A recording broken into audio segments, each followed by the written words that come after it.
Hey yo! I think I'm almost done with the tutorial.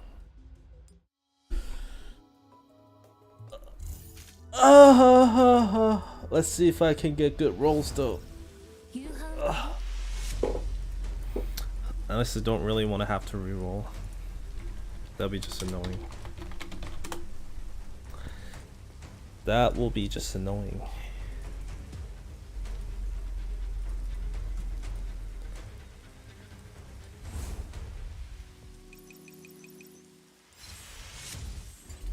Yeah, this is the first account. First account.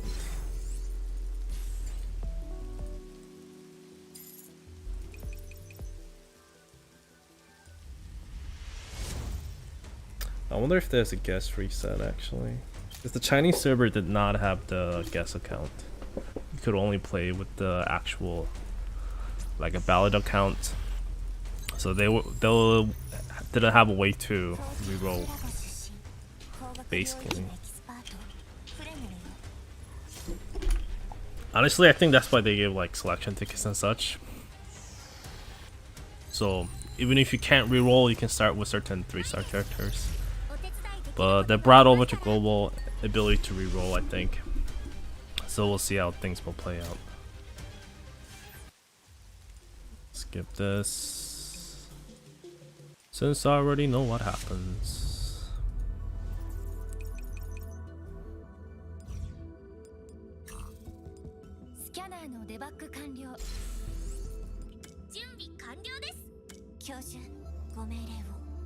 Start this, quit the game. Yeah, that's how you reroll basically, if you really want to.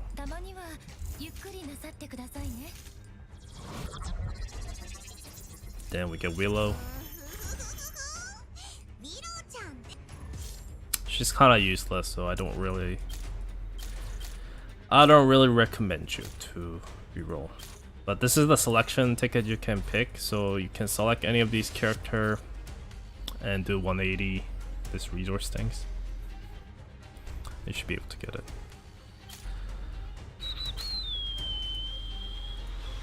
Questions. Favorite girls? I mean, I liked everyone from like the main cast. 45, 9, and like I think G11 was definitely my favorite at the time, along with the HK 4 and 6. Those two. But I had a tons of other character. I like Ugpara a lot too. 5-star? Ah. No tenfold. I thought game might give me a bone, but no. It'd be good if I can get Angela though. Can I get Angela? Cause I got 2-star.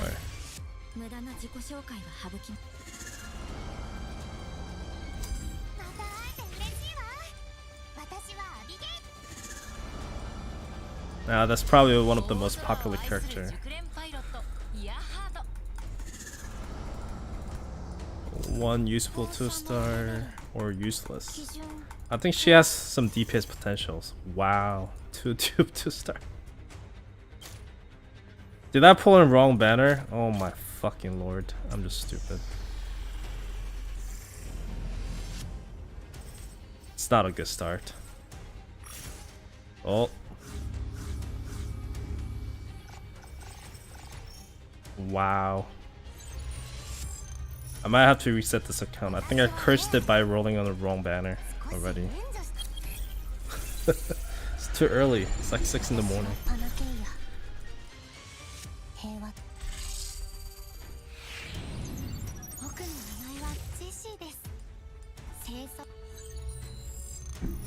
Actually, I forgot how annoying it is that I can't skip until I get all the new character. Kinda is a spoiler as well too.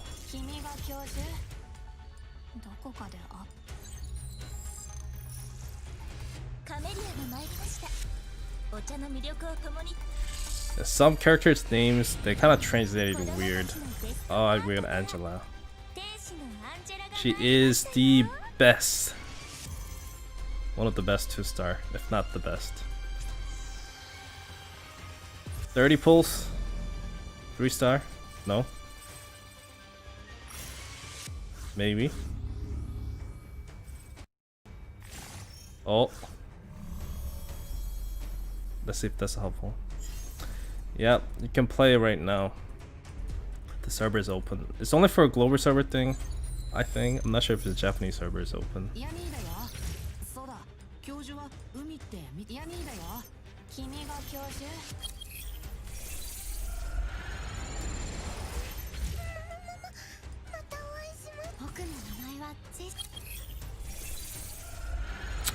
Just go to Google Play Store. Imhotep. She's pretty good later in Chinese server. Right now, she's kind of medicore though. Level, I think? Yeah, 42 levels. Yeah. Easy pull. There's Hubble. What is it? Give us your thoughts.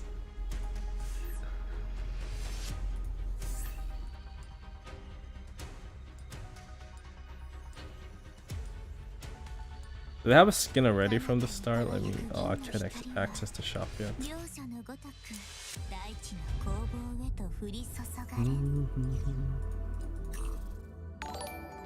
I get Angela as well, so okay. It's Angela. It should work pretty great. I think I will select out the what's it called? Nanaka once I get enough sands. Right now I don't have enough resources, so right now I can't do much.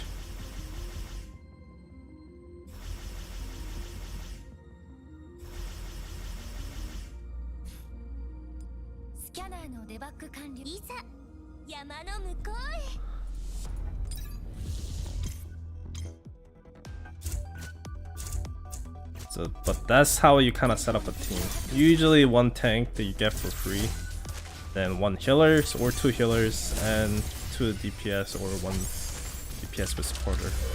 I think usually it's best to go with 2 DPS early on, because you kind of likes the damage. Oh, nope, I don't want that. Maybe I should have taken that. Shouldn't matter that much anyway, early on. I have to wait a bit until I can get the double speed, I think.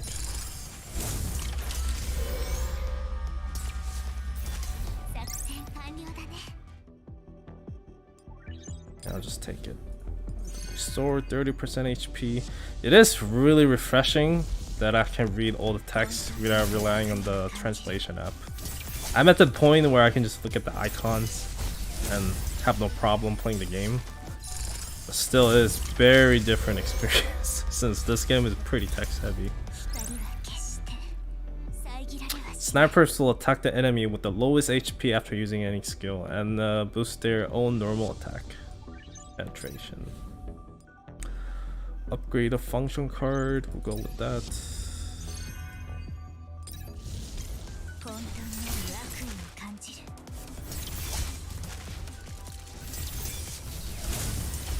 The early game, you don't really have to worry too much. I think it's around chapter 2 that start to actually get pretty difficult. Until then, it's pretty much just auto everything.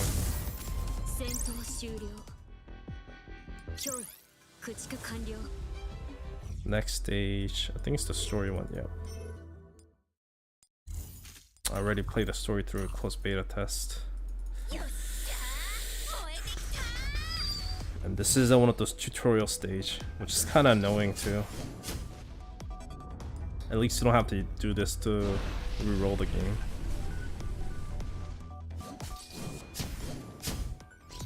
This wind turbine kind of thing, tornado, is really useful though. You can also use on your ally to make sure they dodge the damage. I think that's where they teach it right here. Good. It's about to get sniped from the enemy. You can actually use this to dodge. It's a pretty useful tip. So right now, biggest thing about the early game is that backline units like snipers, it's really hard to take them down.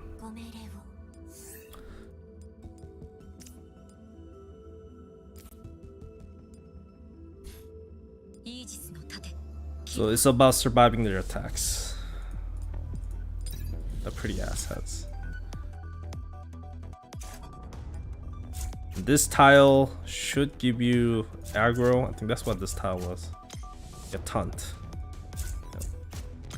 Makes it fat at start the battle. Units on effect tile will have its physical defense doubles, and all enemies will be forced to attack the units. Let's see, and this is the cooldown panel. Takes an effect start battle. Unit on the effect tile can release auto skill immediately. Yep. Just as I remembered. The fact that I can read it just makes it much better. Sometimes I do forget, if I'm being honest.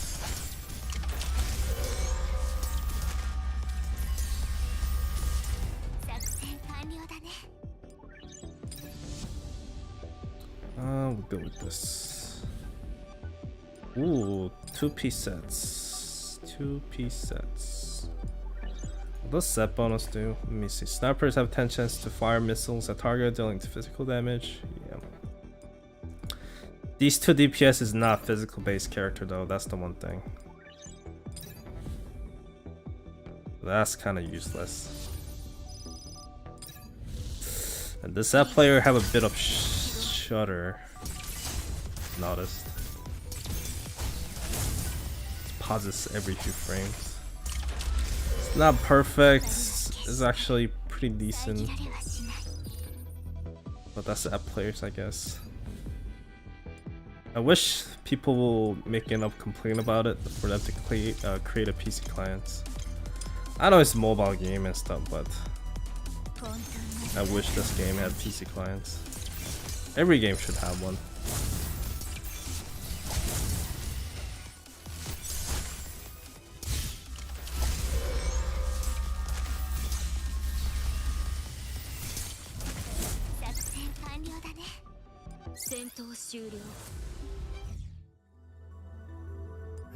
Did they unlock the tree yet? What's all info? Oh, it's a tutorial to limit break them.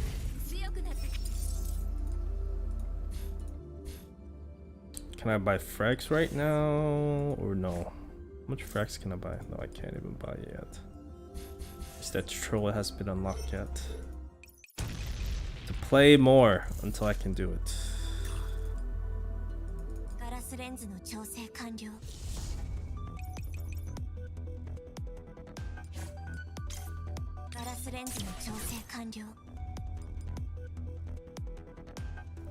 And this is basically kind of like a skill that you can use.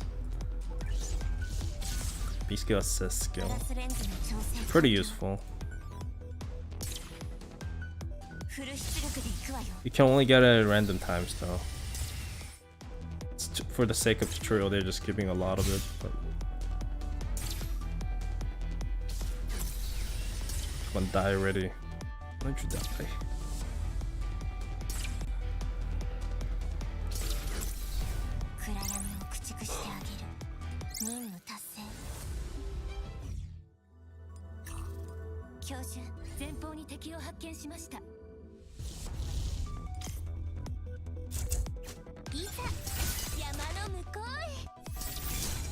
Oh, now we have double the speed.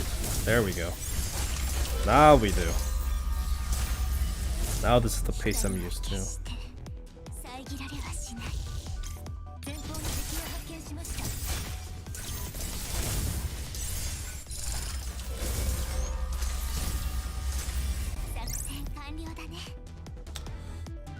Fresh, they're garbage.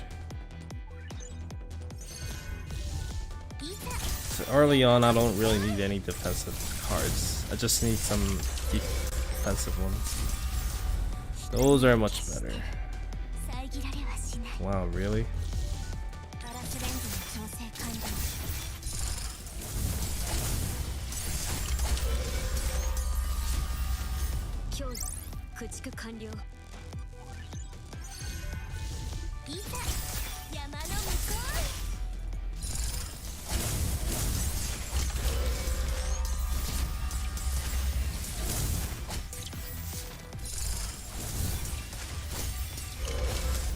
Yeah, you're dead. I wanna go for V's though, since I wanna set up a entire team with the computing power.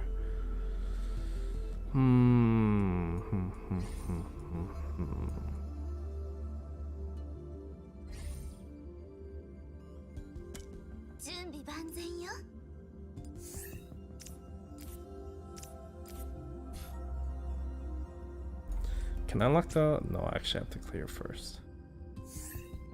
Breakthrough, I cannot yet.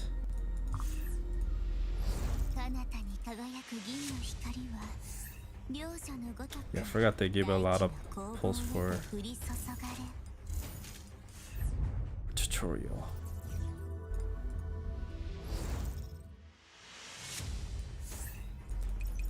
Let me see if they sell a skill. I'm in the skins.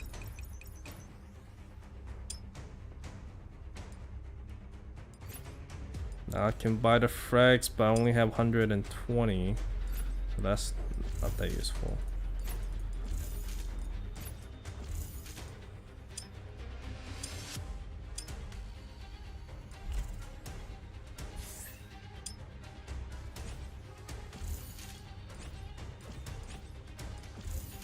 This package gives some decent stuff.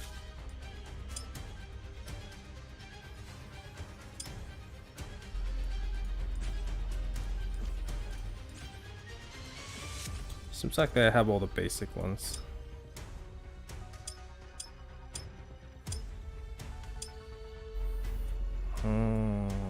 Dollar.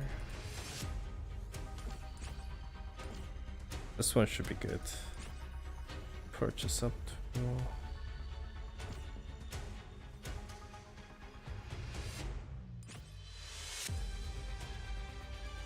Oh yeah, so this package actually helps a lot.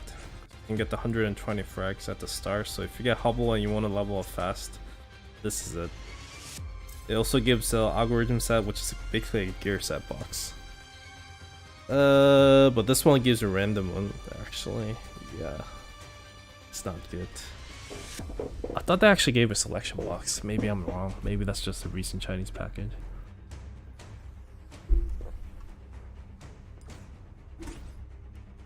But this package is probably the best one. Skip your grind like a lot. Rest are just standard. And I think anything with this ticket's definitely worth it. So that means more gacha tickets.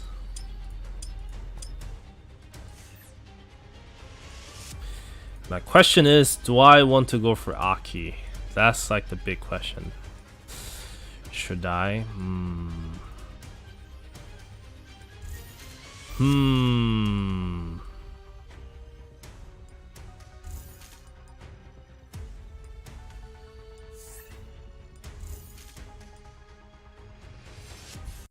I'm almost have enough for the... Oh, I think I have enough already. Do I?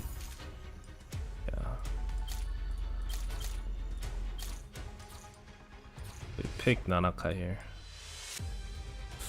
I mean...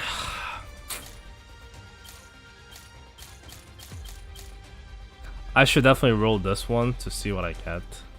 But I have to log into my phone if I want to pay first. Because if I definitely want to roll this. Because this gives guaranteed 3-star.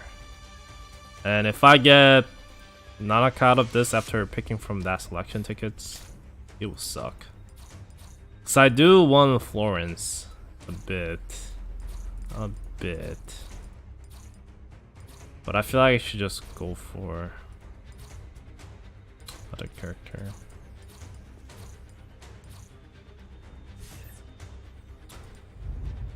Just think about it. You know what? Let's just YOLO it. Whatever. Whatever. I'll YOLO it.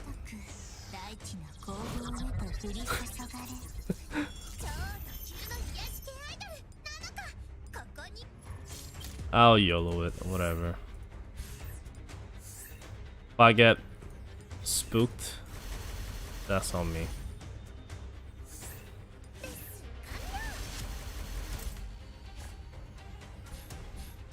If I get spooked, that's on me. Snipers. I hope I don't though. That will suck. Like big time.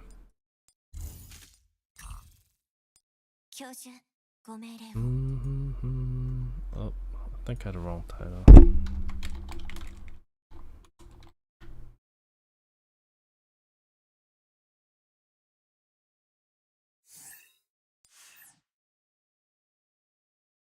I'll put Nanaka here.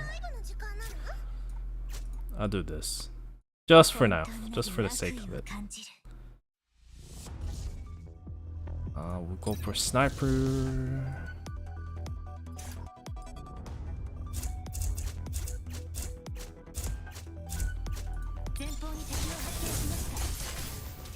The Hubble solo DPS should work just fine.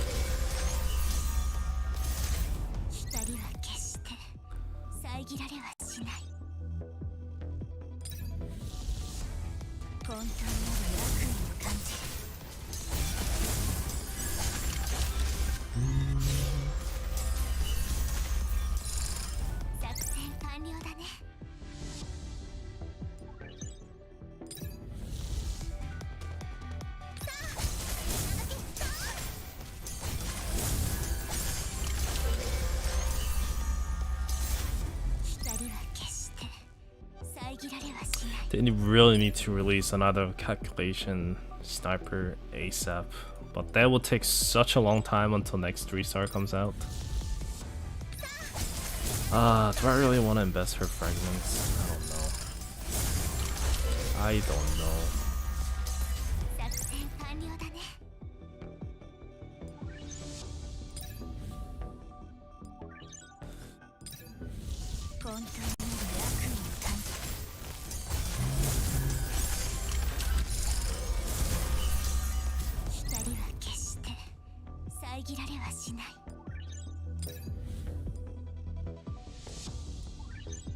Okay, 2 gold card.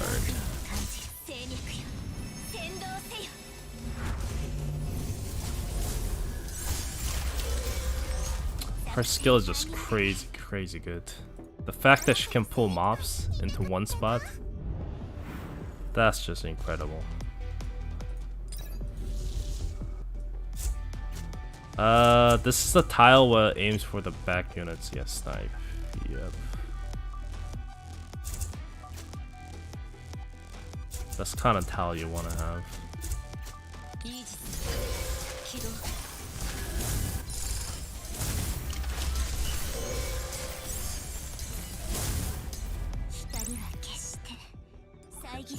Third sets. Going to give me full set soon, please.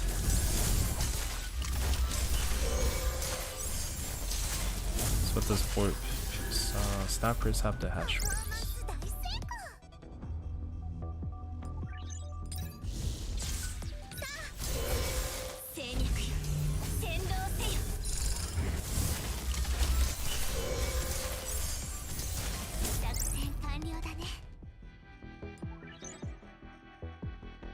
Go with this one. Nope. Nope. Garbage. Never a good idea to spend your points on those ones. It's not worth it.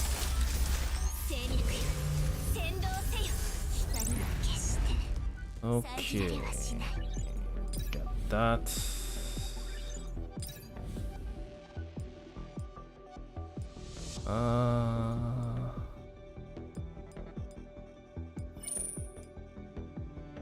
Get that one.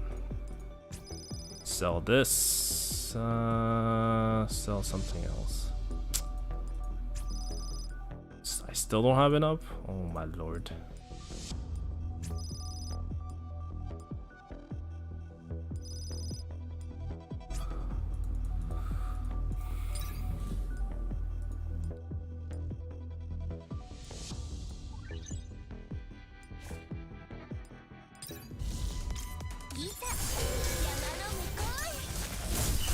amount of damage she does with that card is insane.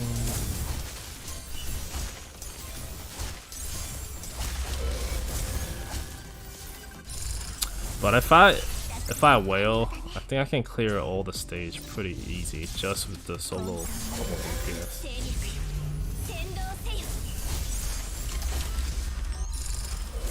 I wonder how far I can get steamrolling without pain. Let's see. Usually get stuck around chapter 7, I think. Not 7, chapter 3. Did I say that? I think chapter 3 is where people start to fill the wall. From my memory, anyway.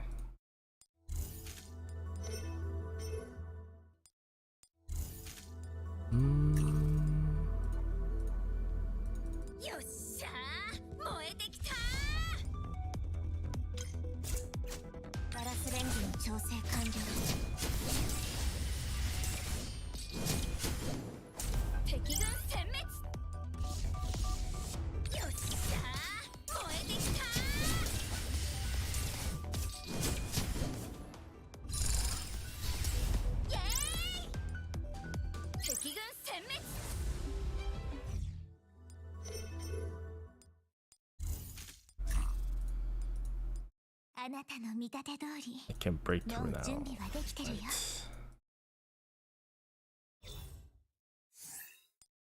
Throw key, get to next level. Okay, we're good. We just gotta get some sniper chips so we can upgrade our hubble as well after that. I'll put it right here.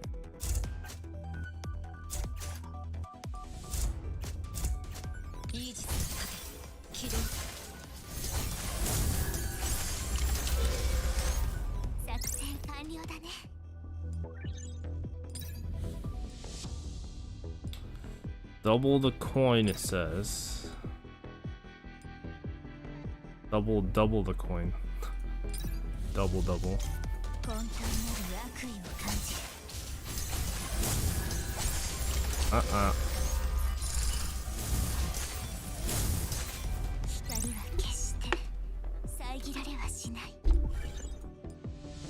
Purple card with the snipers. I think this gives a lot of tokens.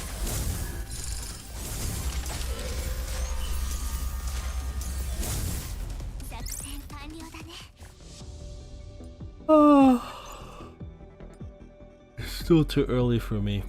Oh my god. Didn't help that I worked last night too late. That did not help.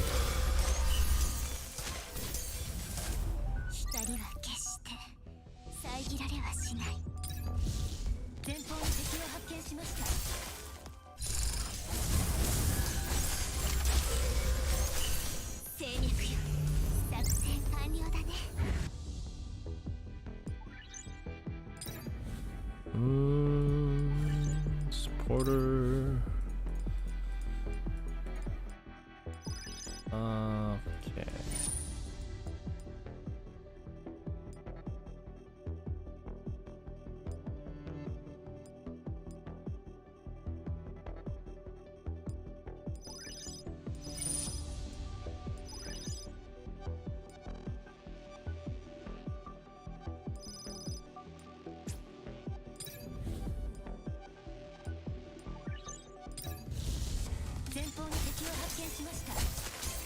First 30 seconds, we do more damage.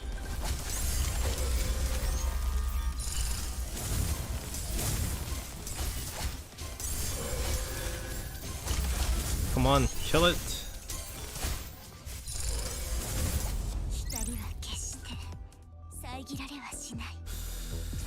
Yeah, I really want 2 DPS at this point.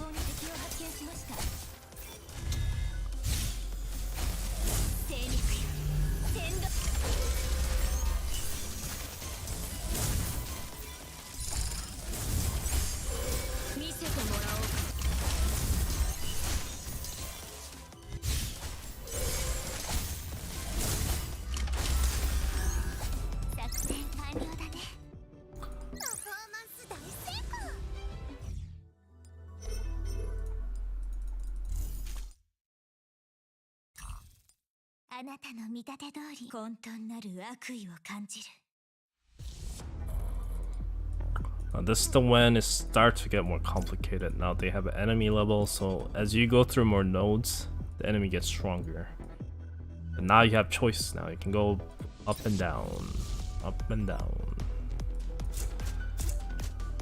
That's where we kind of gets fun, I think. It's kind of meaningless in the early game since I can just like not go for every nodes like this. Usually I take whole like all of them, because that way I can go this one, then I go down below with a maximum chance of getting buff cards. But since the stage is so easy, I can just ignore all of that. I can probably clear the stage right now without even getting a single buff card. Yeah, and that's useless. Should go for this so I can get some sniper cards.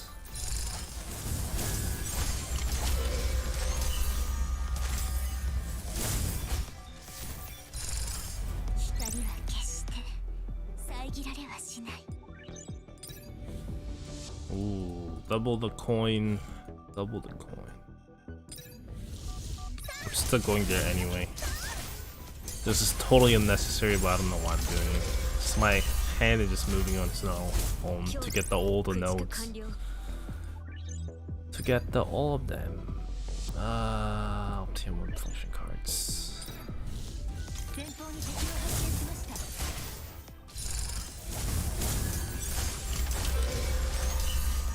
Game needs to give me auto professor skill right now, because there's no point of me doing it manually.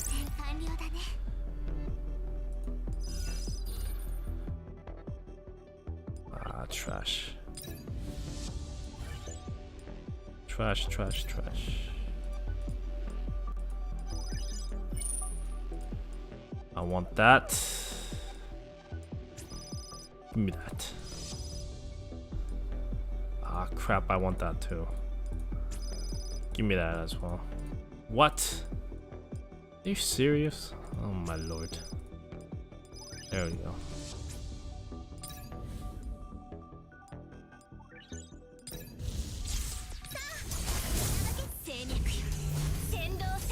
If I get Hubble on my first push, should I go for Aki or get a Dupe? Nope, Dupe is useless. Don't go for Dupe. Go for Aki.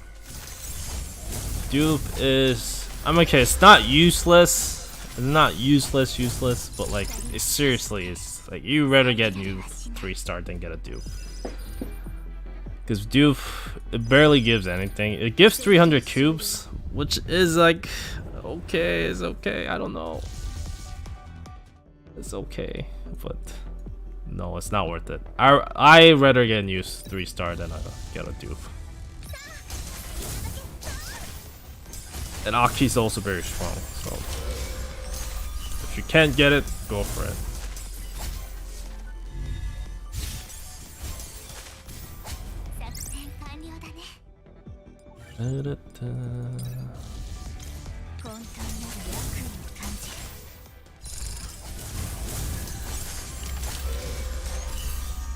I'm just gonna avoid that.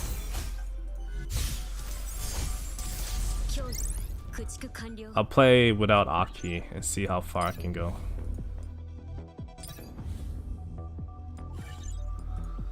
Even though, to be honest with you, I think melee is much better, especially after the second banner character comes out. And the range just kinda gets cucked until they get a new character. It takes actually a really long time until the good range 3-star comes out. Where the close range, the melee team, they get Aki, they get the Tatsurisu, and then yeah, those two are more than enough. Then you can add a V if you want. But just Chanzi or something, she's another 3-star sniper, she's garbage. I think if she was a really good character, the range team will be equally good, if not better in some situations. Yeah, but they had to kinda made her really, really bad. I don't know why. She feel like cocked. So I like ranged team more than melee build in a lot of situations, personally.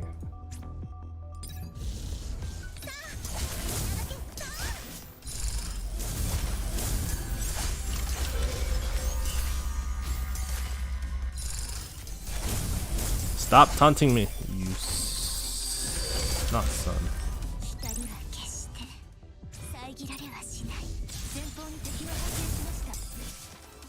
Okay, we'll move buff, get the buff, get to use the ultimates. Boom, boom, boom. That's meaningless, but I don't have any other character to use a skill. That's the thing about the 2 stars. Unless you limit break them to 3 star by getting their frags, they cannot use their ultimate skill. This sucks. I don't think that should be a thing. But that's the annoying part about 2 stars. Like, you actually have to wait until you get into 3 star, and that costs a lot of frags actually. You just kind of sit there and like, wait, what the hell? Why am I using 2 star? Because to get the 2 star, you have to get them to get a 25 frags, then get to 2.5 star, then you get to have another 25 frags to get to 3 star. I mean, Angela is worth it, but a lot of 2 star character, I think they're just so, yeah, I don't think it's worth it. So even 1 stars is pretty trash, mostly just because of that reason. Like, why would you spend your cubes to get or farm frags for 1 star, where you can literally invest those cubes into 3 star? Like, I don't really see a reason. I think that's the wrong one mistake they did when they're designing things. That's just my personal thought. If the 1 star was cheaper to invest compared to 3 star, I mean, then I can see the appeal of it. But then again, the Endgame is too easy, because then you can use just 1 stars. I don't know. I kind of get it and I don't. That's what I'm trying to say. So there are actually many great 2 stars, but the fact that it costs same amount of resources as 3 star to invest into, that's what basically makes a lot of 2 stars not worth your time.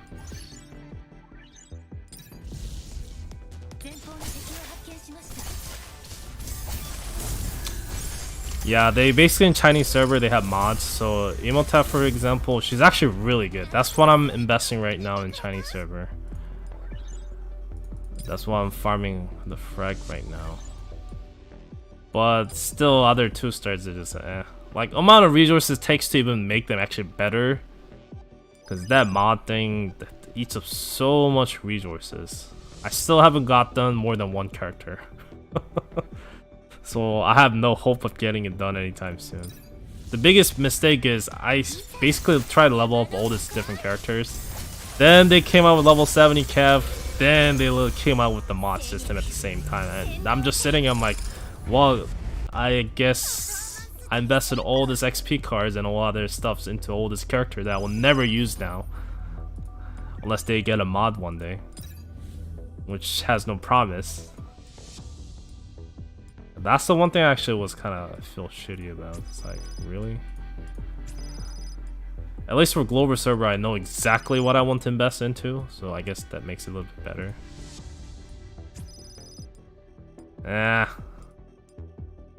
There's no point. Why am I trying to min-max? There is no point. They will die in 1 hit anyway.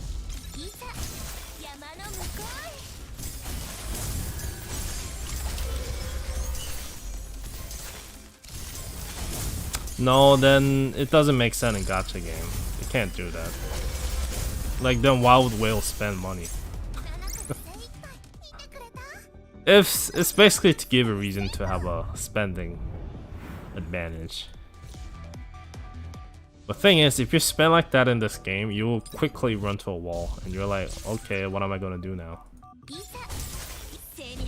I mean, of course, a lot of Gacha games are like that, but especially this game, I feel like if you start spending, you will run into that wall like really fast.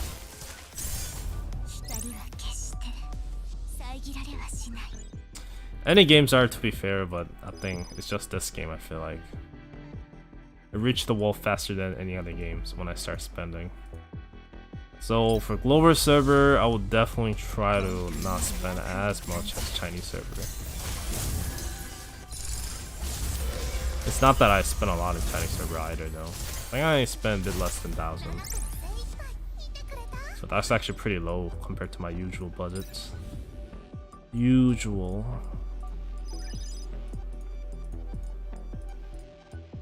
I want that. I don't think game is gonna give me that.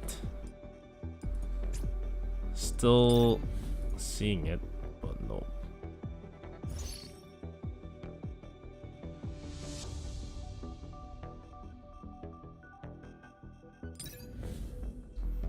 Spend HP from all duel equals 10% of their max HP and take the kitty shaped miner.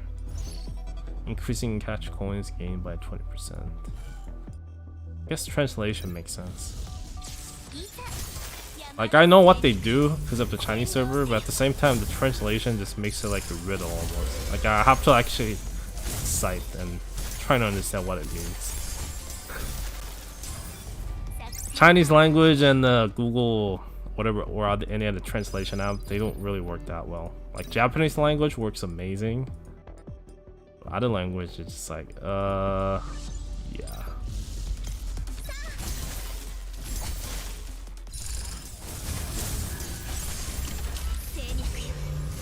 It's actually pretty bad. I try to learn Chinese, but yeah, my small brain cannot take Chinese language. It's way too hard. Way too hard, way too complicated.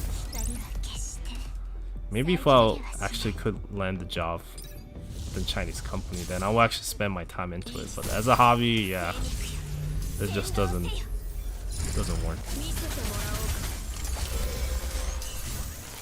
So I'm actually envious of people who understand Chinese language. Such a difficult language. People understand it. I think they're genius.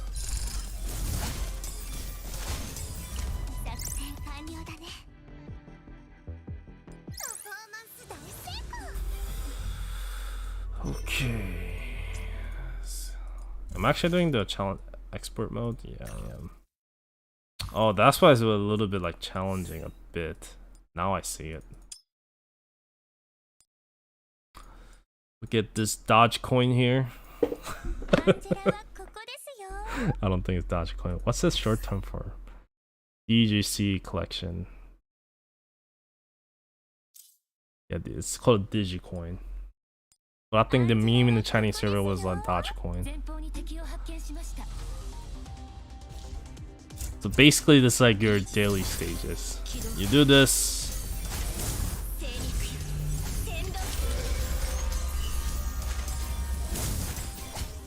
And you basically cut down this server PC, and you farm the coin. And you gotta clear some stages so you can unlock the next one.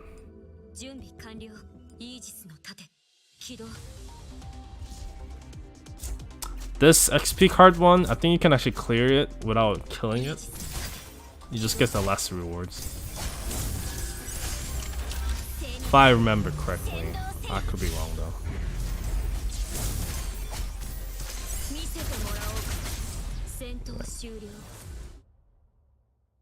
Rocky. Yeah, we'll go and actually level up more things, but we'll go and get the sniper one.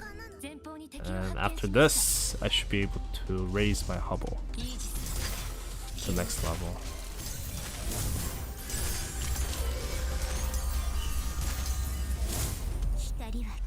Okay. Oh, and then touch up my Hubble. Why does it have this mark? I don't actually know. I actually don't remember that.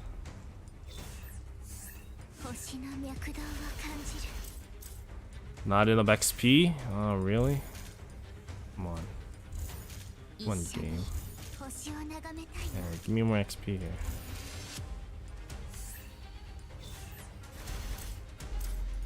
Wow, I still like XP.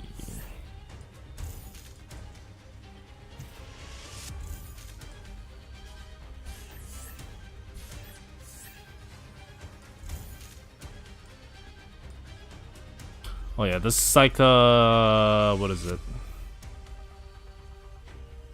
Kind of those level up packages from like other games. This one is actually really good value too.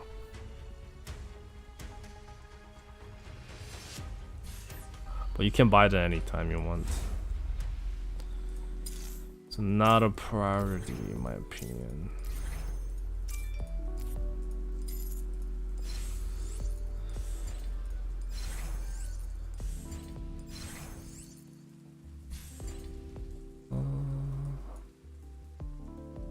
Warehouse.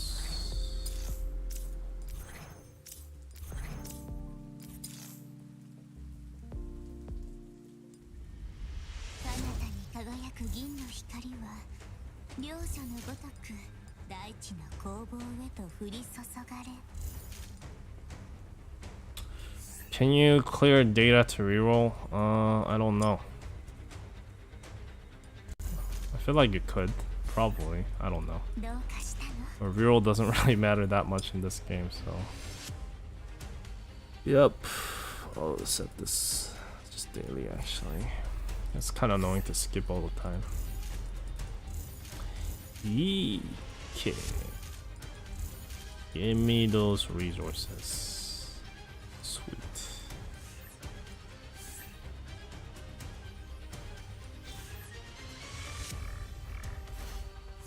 I need 15 green chips. If I buy the package, just make everything easy, but I'll just try to restrain myself from buying it for a while just because I can buy it on app player anyways. So I have to wait until I log into mobile.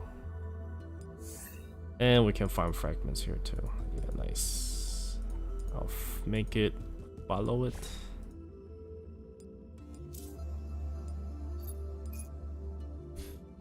Follow, we'll farm Nanaka fragment. Since you can only farm up to 10 times, we'll focus on these two characters first. Another character down the road. I think I should favor Angela as well. Yeah, I think then we should be good. Yeah, honestly, like what I did, if you missed the stream, I reroll for Hubble. And then I just get the Nanaka from selections, then I'm in. Like I said, I made a video of it if you want to watch it, but you don't really have to reroll. Like, here's the truth. You're gonna reroll crazy, sure, you get all this 3-star. As you play the game, you're gonna get them later as a dupe and they means nothing, and you're like, well, I guess I get 300 cubes. That feels good. I don't know. I just amount of time it takes. I mean, unless you're okay with spending that much time rerolling, you get all the 3-star at start.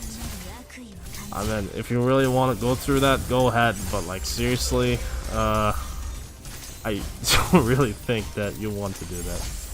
I really don't think so. At most, I think I'll go for Aki and Hubble within like 10 pulls each. Then, sure. Even then, if you're wasting like time instead of clearing stages and trying to unlock more stationery, so you can roll with the resources early on, which have a snowball effect, I think that's much more better decisions to make. Learning about the game, you've been skipping the game. I guess that's pretty fair. I guess if you just watch others play while you're rolling, it definitely makes it less boring. Just loading is hella fast. Well, I play the Chinese server, so I can definitely say loading is infinite times faster than the Chinese server. Chinese server also had a lot of disconnection issue, which is understandable because Chinese server has so many players, I think, itself in general, because tons of people lives in China. So if you're trying to play Chinese game from other like overseas, it actually happens quite a lot. I used to play other games in the Chinese server too, and I would get tons of disconnection all the time. So it's not a surprise. I like this class a lot though. The specialist class. I think they're the most fun class. But right now, pretty much all the specialists is garbage. That is definitely not worth your time. So you have to wait until more character comes out. And that takes a long time. We're talking like a few months. That's one thing about this game, is that since like that's like blessing and a curse at the same time. Since a new 3-star character takes kind of a long time to come out, at least in Chinese server it did. So you're waiting forever until you waiting for that one character for your team. And the fighter class with the Aki is the blessing right now, because you can basically, the fighter class will be like the comp will be the best because they get the best character early on. Yeah, you get Aki, and the second character banner we will be getting with the next month or two. She's one of the best fighter as well. That's one thing. So if you go with like a range class with Hubble, you feel like, well, I just need that one additional extra range DPS, and the game is not releasing them until like much later. So you kind of get stalled until later on. I will make a video about like which character you should be aiming for in the future with my Chinese server account, but that's one thing. And at the same time, I don't want them to rush the banner, so it just win or lose situation. Ah shit, I think I made a mistake.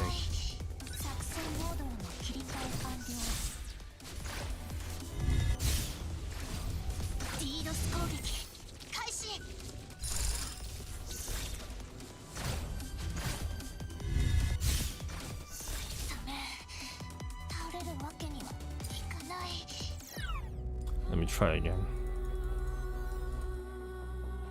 Oh, see? I'm starting to become dumb now. Dumb. I was just talking and I don't think I got the right cards. There is some tutorial stage like this, which could be a little bit challenging. I think I missed something. Let me see it again. Let me try hard this time.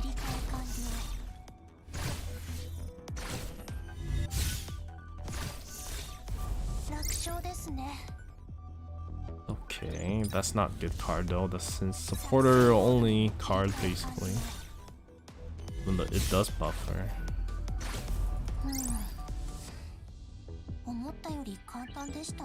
Yeah, well, let's go for this.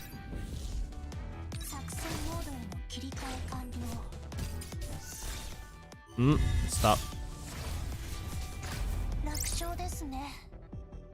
Nice. We're buff. That just means more time to save for characters. Yeah.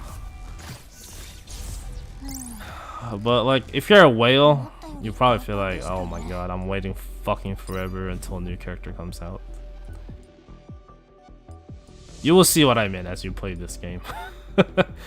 That just wait. You will see exactly what I mean as you wait for your characters to come out. You're like, oh my god, when is this new character coming out to finish my comp?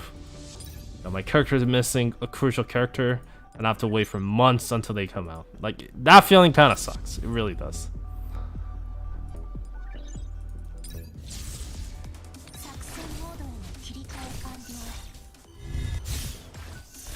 The Chinese server, I think they want to get a new character next week, and it's another specialist, I think. So we'll see if I will roll for him. I don't think I will though. I don't really feel like spending much in Chinese server anymore, because actually it is hassle when there's new events and stuff, and sometimes they have a new like event description and rules, and to translate them and to read, I'm just like, man, do I really want to do this extra work? Sometimes I don't really feel like it. And the server issue, like I said, sometimes I get disconnection time to time with the Chinese server. I'm like, I hate it.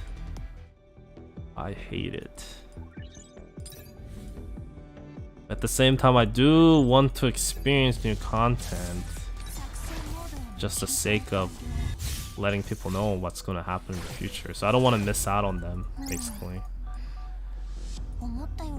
We'll see how things will go. But I see myself not really logging to Chinese server that much. Maybe just do dailies. Just AFK. Okay, eat that. Eat that. Eat that. Aha. See? Easy. Just gotta focus a bit and get the buff.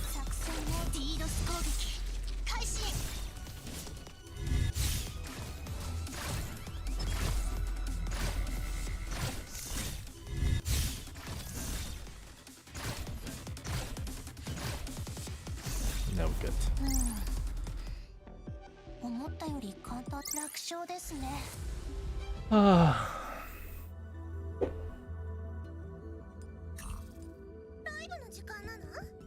Edit team, what's it?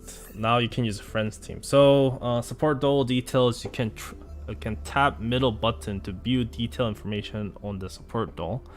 Select support duel and tap this button to select this duel as a support duel, blah blah blah. Add a friend, tap this area, blah blah blah. Same. Actually, never read this tutorial on any server. So, remaining support using a support duel in a level will consume a use. Different gameplay types have different time limits. Support duels level algorithm use count. Support duels levels will scale to the highest level duel possessed by the professor, but their neural expansions will not be affected. The algorithm stats and the side effects will be scaled to the professor's highest level duel. Each support duel can only be deployed once per day. So I actually never knew that. So it doesn't matter how high level your character you put in, it will go with the max highest level character. So this person can put level 60 characters in here. Like this is already level 4 star. So some people are already like spending money and getting far. These people probably bought package already to give you 120 frags. And they're probably beyond level 20, but to me it only shows up to level 20 because level 20 is the highest.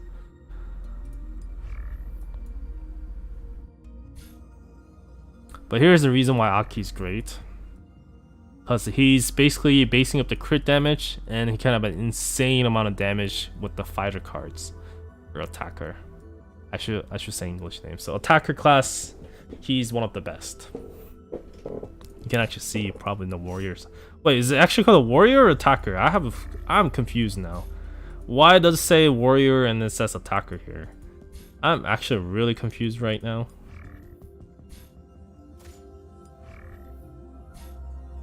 Oh, I think it's just like second attribute. Is it? Actually, I mean, see, this is the problem with the... Oh, okay, I see. So there's some characters I control. I actually never knew that. Support attacker. I don't really think that means that much to me.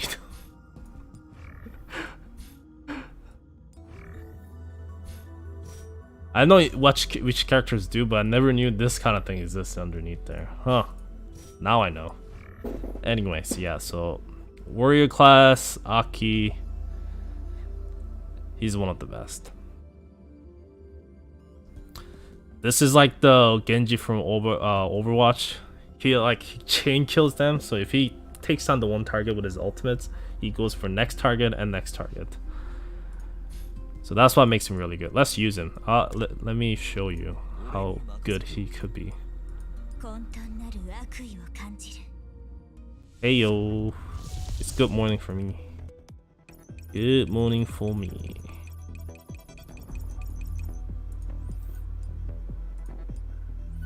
Antonia. Oh, sorry Antonia, I don't have a space for you. We'll take a Hubble and we'll try to throw in supporter only just to show you. So as you can see, Aki is pretty cool in that sense. He just goes in.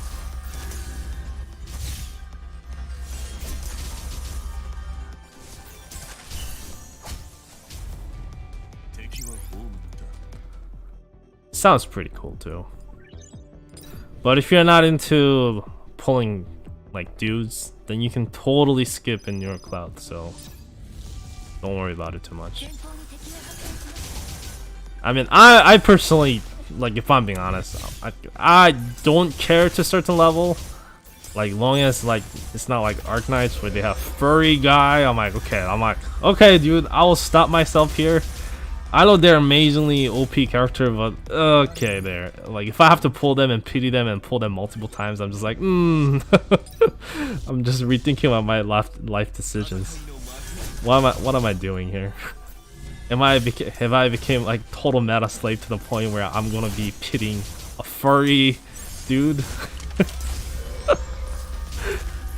So that's one thing. Cool dudes I have no problem pulling, but yeah. I still use Mountain a lot in Arknight though, so I'm kinda guilty. Well, not a lot lately actually. Not a lot lately. But I think fighter class is really fun because their card effects is actually really fancy. They have this one where you kill enemy, it drops like the sword, which you will see from tutorial. And they go like boom boom boom and just like clears out the entire wave really really fast. Using Aki makes me feel like I just want to go for Aki instead. Like Hubble, even though she's good and stuff, her effect is a little bit lacking in my opinion. Okay, watch.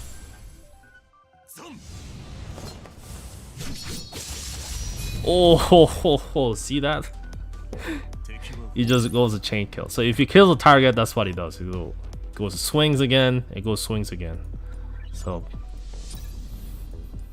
I'm pretty sure if Aki was a female, I think everyone will pull for Aki and ignore Hubble. I can guarantee you that much.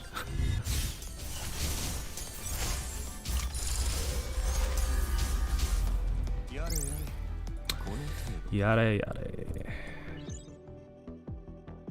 Can you run team both with Aki and Hubble? I mean, you could. Here's the thing. So Aki is a physical DPS. Hubble is a basically magical. They call it computing power. So basically, this game has a physical attack and magic attack. I'll just say magic attack for the sake of easy understanding. So to combine those two together is never a good thing. I mean, you can kind of get away with it. Like I said, game isn't that hard. But I will show you here. Once you start to go for specific cards, yeah, this one is the one. So all non-healer or those attack 50% and hash rates. So hash rate is basically magic attack word. So you lower your hash rates to get more attack. Where this one, you lower attack to get a more hash rates. So if you use a team that have both, because this card is actually really really good, because it boosts up their damage by basically 50%. Well, actually not 50%, it increases their attack by 50%. So I don't think it actually boosts the damage flat 50%, but it boosts their damage a lot. So if you use a mixed team, this useful card, you can't use it. I mean, you can use it, but your other DPS, that's hash rates, power, whatever, they're gonna be doing way less damage. So that's why, I mean, that's why I said you can mix a class, but it's just, yeah, it's just not worth it. I just picked the wrong card. I should have picked this one. Yeah, I can't even sell it, so that just diminished the whole point.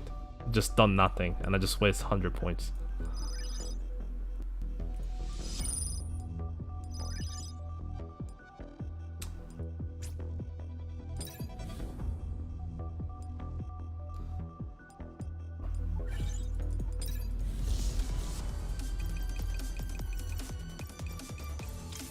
I was hoping it would a crazy amount of damage, but yeah.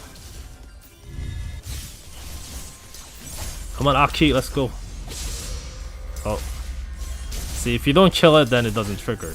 So he's actually not the most crazy character against, like, there are certain bosses where it's just the boss itself, then he kind of falls a little bit flat, in a way. But his raw damage, the fact that he can crit and stuff, he's already good that way, so it doesn't matter that much, actually. To watch. Yeah. So he wipes the entire field like that. A lot of early stage you will have a bunch of like minions, even with the bosses. You'll feel like Aki's just like, wow, he just wipes the entire team and do some more damage against the boss.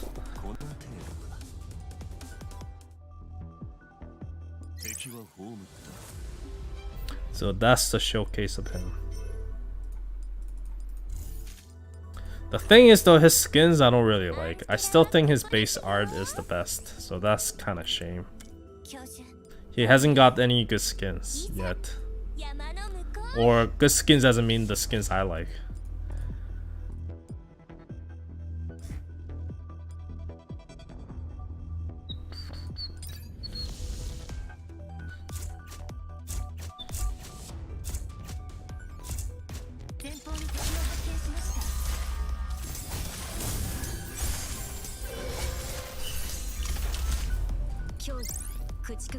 Still rerolling. Come on, you should have Hubble by now. Oh, honestly, if you get Hubble within 30 pulls or whatever character you're looking for within 30 pulls, you can just go ahead. You're killing yourself if you're going beyond that, I feel like.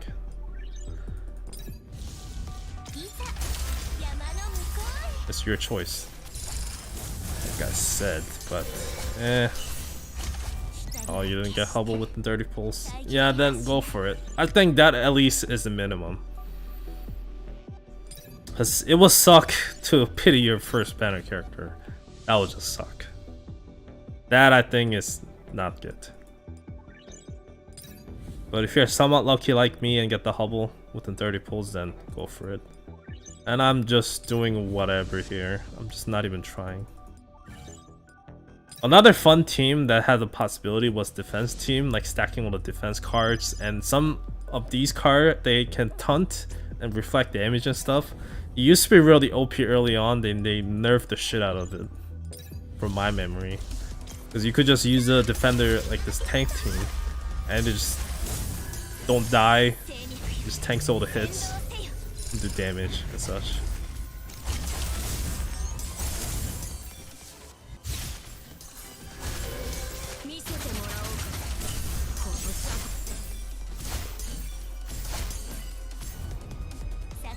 Oh, you get it? You doing that? Nah, I mean, yeah, you can try to aim for first temple if you really want. If you clear all the first stage, then you should have 30 pulls. Because if you claim from the mail,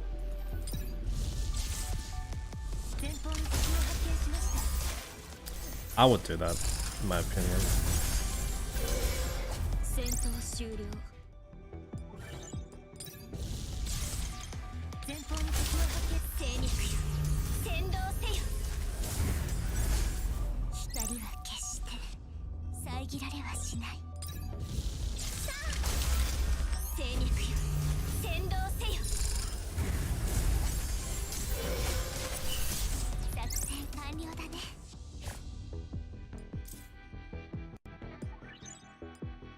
Look at all these fighter cards I cannot use. Amazing.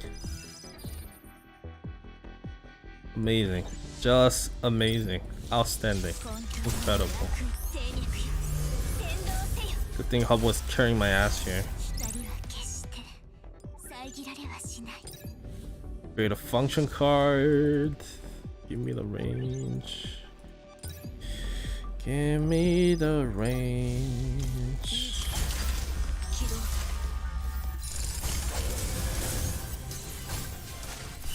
Hubble is still good though. She just sits at the end of the map, just boom, boom, boom, and they're all dead.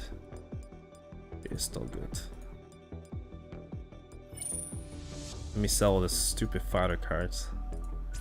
Sell that. And actually, I'll keep it. Why not? Why not?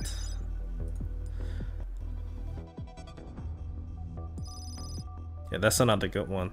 Deals more damage with your range units, but they have HP reduced by 50%. That one is pretty good, I think, personally. Personally, I think that one is pretty good.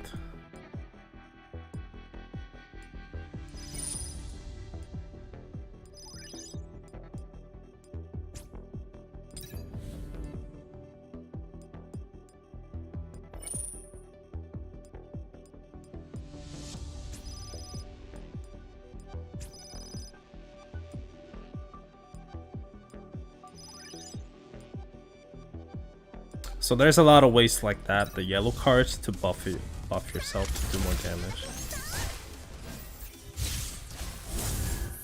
And watch Hubble do damage. Whoa! Watch it heal self. Stop healing yourself. Some bosses later on, they will just keep healing themselves to death. It's actually really annoying. So you need to get like buff cards so they heal less and stuff like that. Die, please. Stop healing yourself. You're dead. Of course, if I had a better things. Oh, and this is still what happens when you clear the first tutorial stage. Each time you clear it, that's the little short animation you get. And this is like the endless mode we got. Nice. In Chinese server, no, Hubble is not used. In Chinese server, Aki is not used. So that should already tell you, like I said. You can re-roll all you want. And you can spend much time as you want and like, oh my god, I got this character for free. That fun doesn't last that long. As okay, it will take a long time to get to that point, but when you plan to play this game in long term, it's really up to you how much time you spend re-rolling. Like for example, if any player who started first anniversary, I suggest them would roll for like the limited banner character they had, which is Klukai.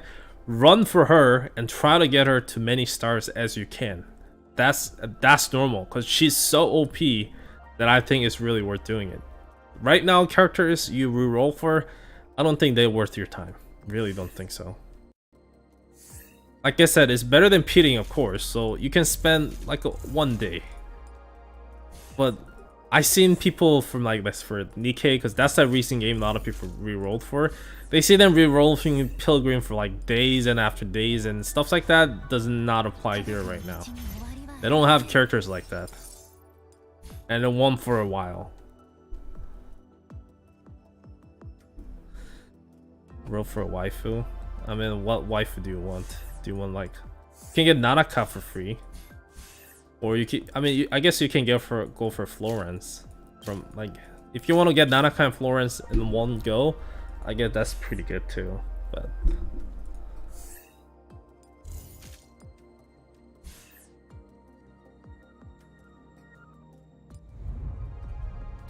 I mean, I still had fun re-rolling, regardless. It's just to feel my gacha addiction. Not gonna lie, still felt fun. It's just that amount of time you have to invest into all this gacha games re-rolling time. It's just not worth it. It really isn't. It's like people trying to roll for Diluc in Genshin Impact back in the day. I'm like, okay, dude. Imagine what those people feel like now. I'm like, well. Remember, I spent like whole week trying to roll for Diluc because he was the best pyro character. Oh, where are they at now? Like seriously, stuff like that.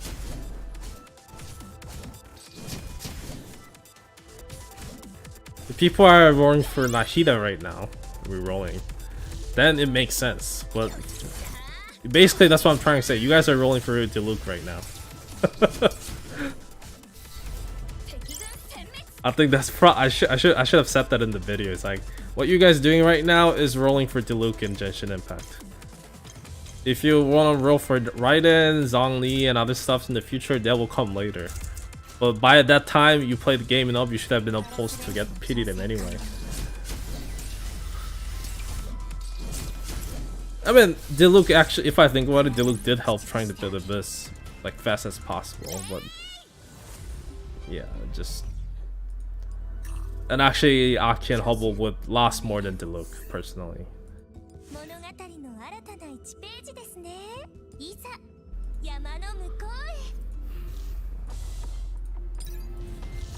But it doesn't matter though. It doesn't matter how much I tell people.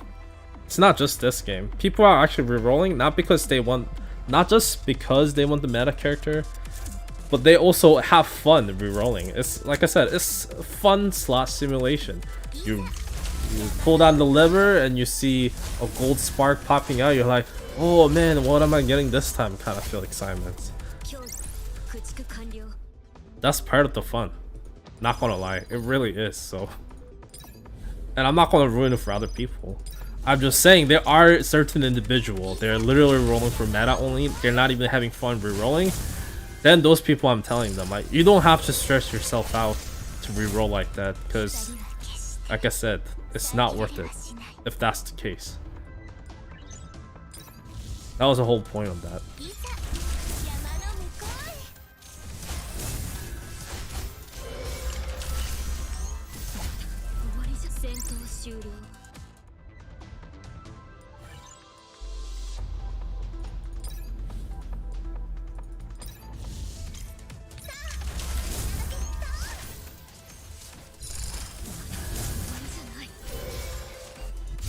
I guess it's good when you have a popular game, because most of the people probably play the Genshin Impact, so that example would actually work great and easy to understand for so many people. Like, imagine if you told Genshin players today, like, I'm rolling for Diluc, they would just laugh your ass off. I'm like, this guy's insane, man.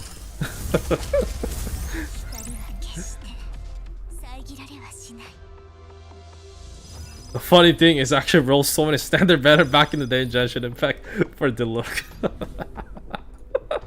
And I never got him. That's like the worst part of it. And it actually makes me really salty how much money I spent to get Diluc from standard banner. So dumb, but...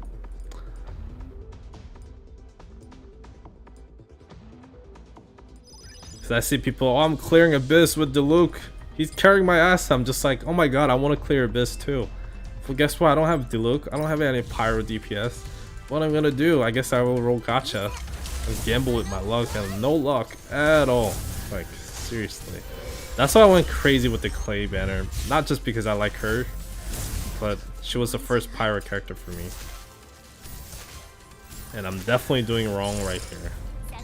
I don't know what I'm doing wrong, but I'm doing it wrong. Jean. I got Jean pretty early on.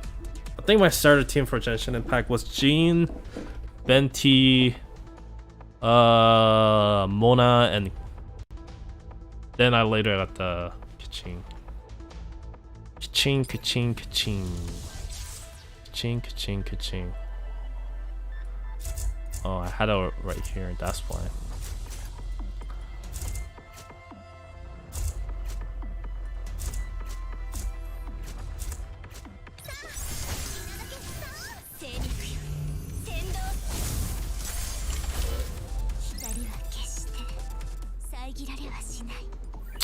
This card is going to be OP with the certain range units down in the future. Right now, it's not that good, but that's one of the best cards to boost up your DPS.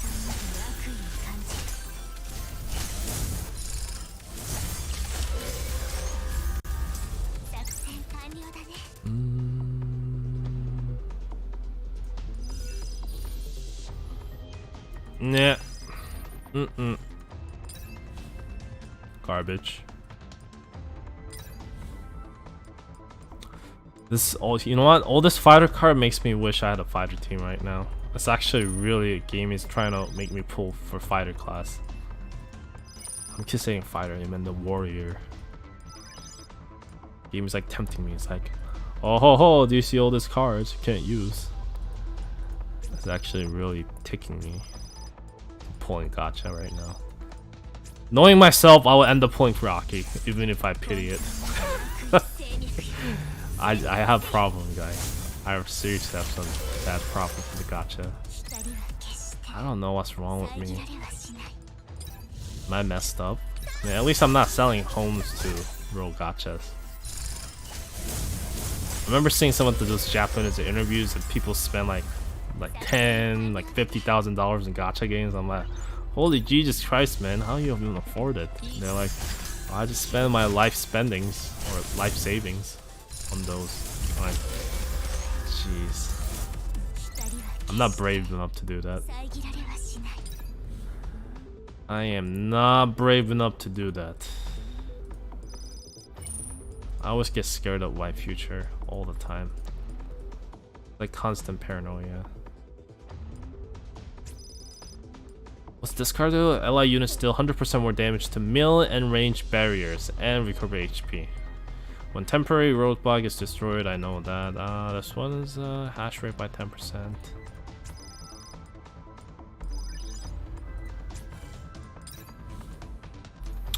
Crit damage god is coming.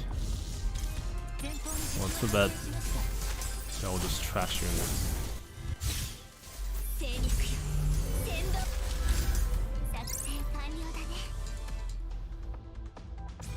A lot of people probably doesn't know, but Hubble is a telescope, by the way. So her name makes good sense. Hubble is this telescope.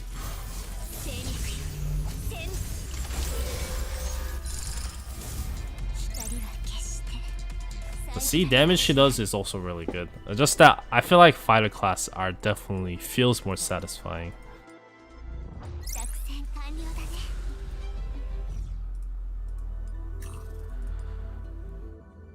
Another tutorial stage. Another tutorial stage. What's this tutorial about? I kind of forgot. Oh yeah, this is the new card or new professor skill. This one is also pretty good because you basically use it against the throwers to have those prioritize attacking them and gain a combat advantage.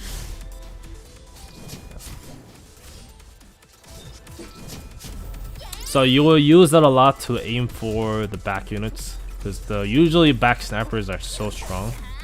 So by having that, it will help a lot. And this one stuns them for a bit.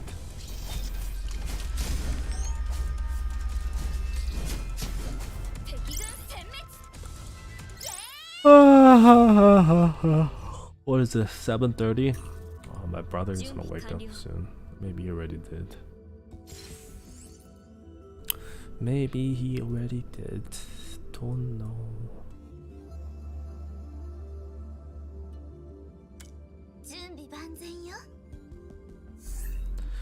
Balls! Whoa! Thank you, Cactus Man. I'll take the cactus now. Thank you. That's like the first donation I got this year, I think. Crazy, crazy. $10. I will eat that and take the cactus at the same time. Thank you. I guess I'll roll Gacha now with that money.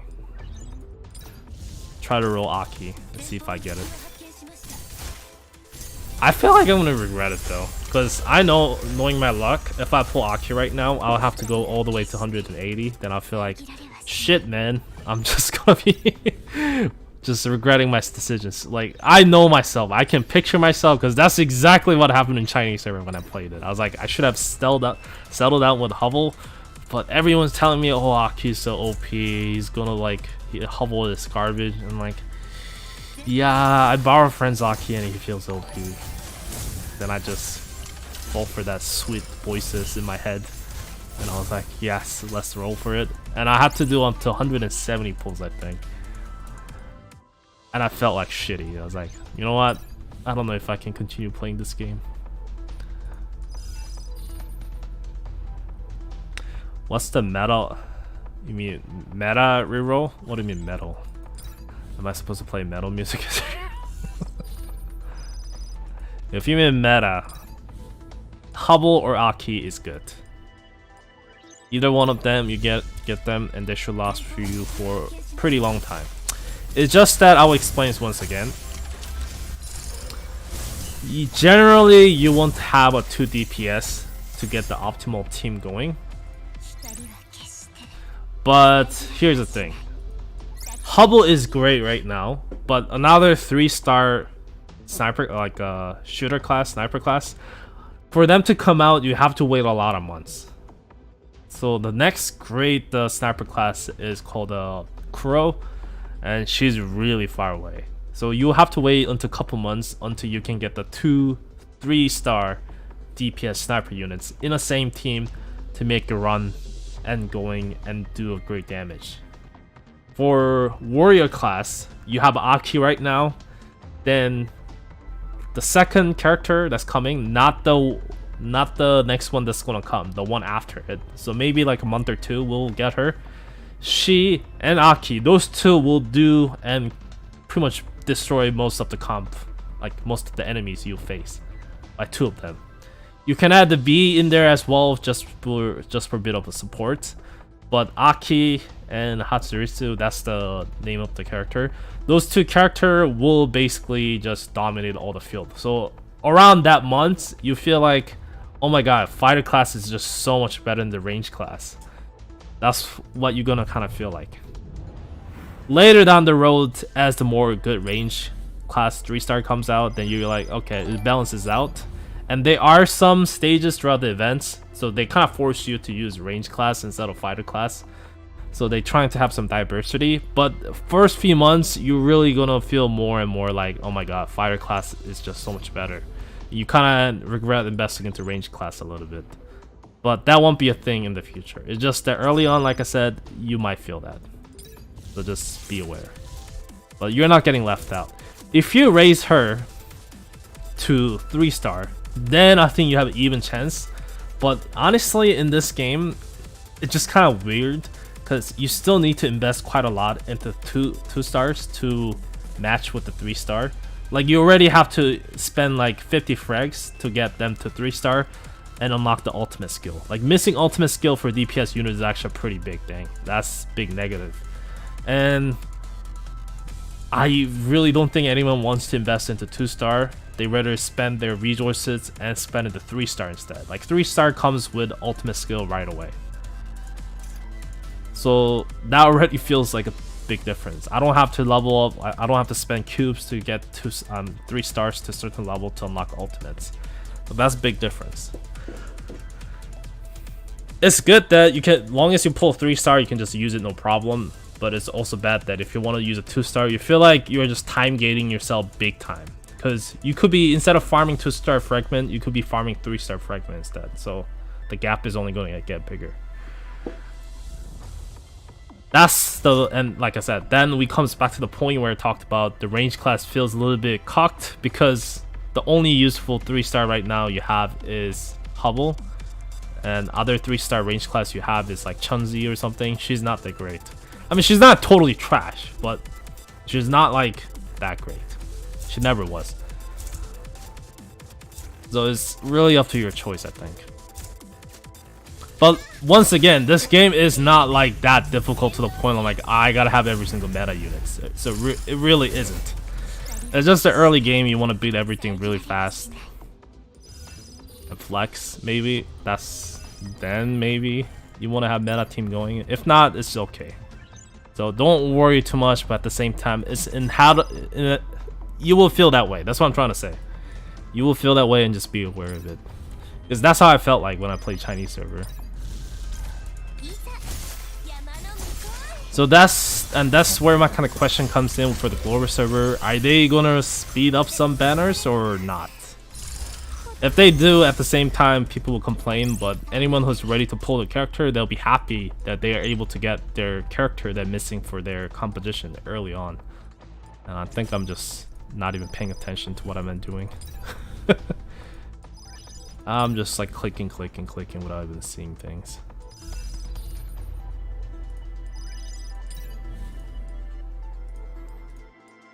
I'm missing one card. And Hubble alone will do a lot of damage already. So she's just good. It's just there is no other 3-star like Hubble until a long time. Where Aki, there will be another Aki, basically. It's different positions, but another good 3-star warrior class soon. I wouldn't say totally crippled. It's just that compared to fighter class, kind of feels like it. Not really crippled, because I think people will hate me for saying that. I'm like, you don't know anything, man. That's not true. This game is easy. Stop adding FOMO.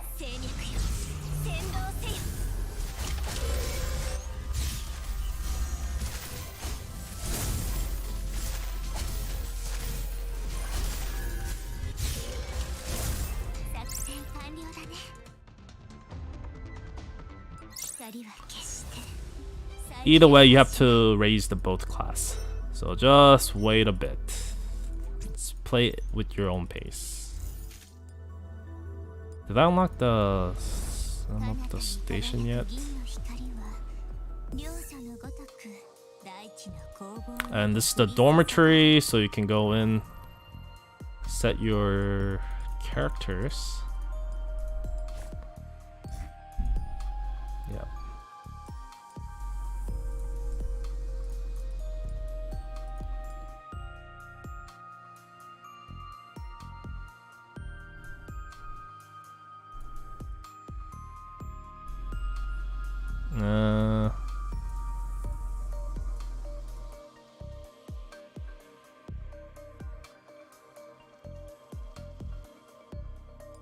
So you can't do that. It's kind of cute, I guess. But that's the basic dorm, and you can buy more furniture down the road. And to buy this furniture, you need. Let me go to shop. You need this blueprint thing. Yeah. So you need these, and you gotta turn one of these resources into it. But as you play the game and as you do event and kind of stuff, daily missions and stuff like that, they slowly stack up to the point where you are start to able to buy and complete the set without spending a dime. It's just that early on, I think for if you want to get this one, I think it's time limited, so 22 days. I think you might have to spend some of these resources, the sand, the quartz sand. That's what it's called. Good to know now. So you can use this quartz sands to buy some of these blueprints. What it's called, furniture coins. Finish it. I actually really like the sand. They actually have a spoiler right here. Do you see in this furniture? That's the next banner character right there. She's right there. You got Spookfire, Florence, and Hubble banner. Well, I mean, Florence is great. Now you just gotta get the Hubble. Then you can pick Nanaka. Then you have 2 healers and Hubble. I mean, I wish I had a Florence right now. I don't have her right now, so yeah. And it's important to add friends as well, because you get this reputation points. And you want to get friends so you can buy these every single week. So each week you can buy one of these tickets as well, which is the one gacha tickets. And this one actually matters way more early on because you need these things to maximize their skill. So you need these every time you upgrade from skills beyond level 7. And they're kind of hard to get by early game. Later down the road, as more events come out, then you will have more rooms to kind of spare these on the character you want. But as right now, yeah, probably gonna be lacking quite a lot. But just to get character skill up to 7, I think that will take some time. So don't worry about it too much, I feel like.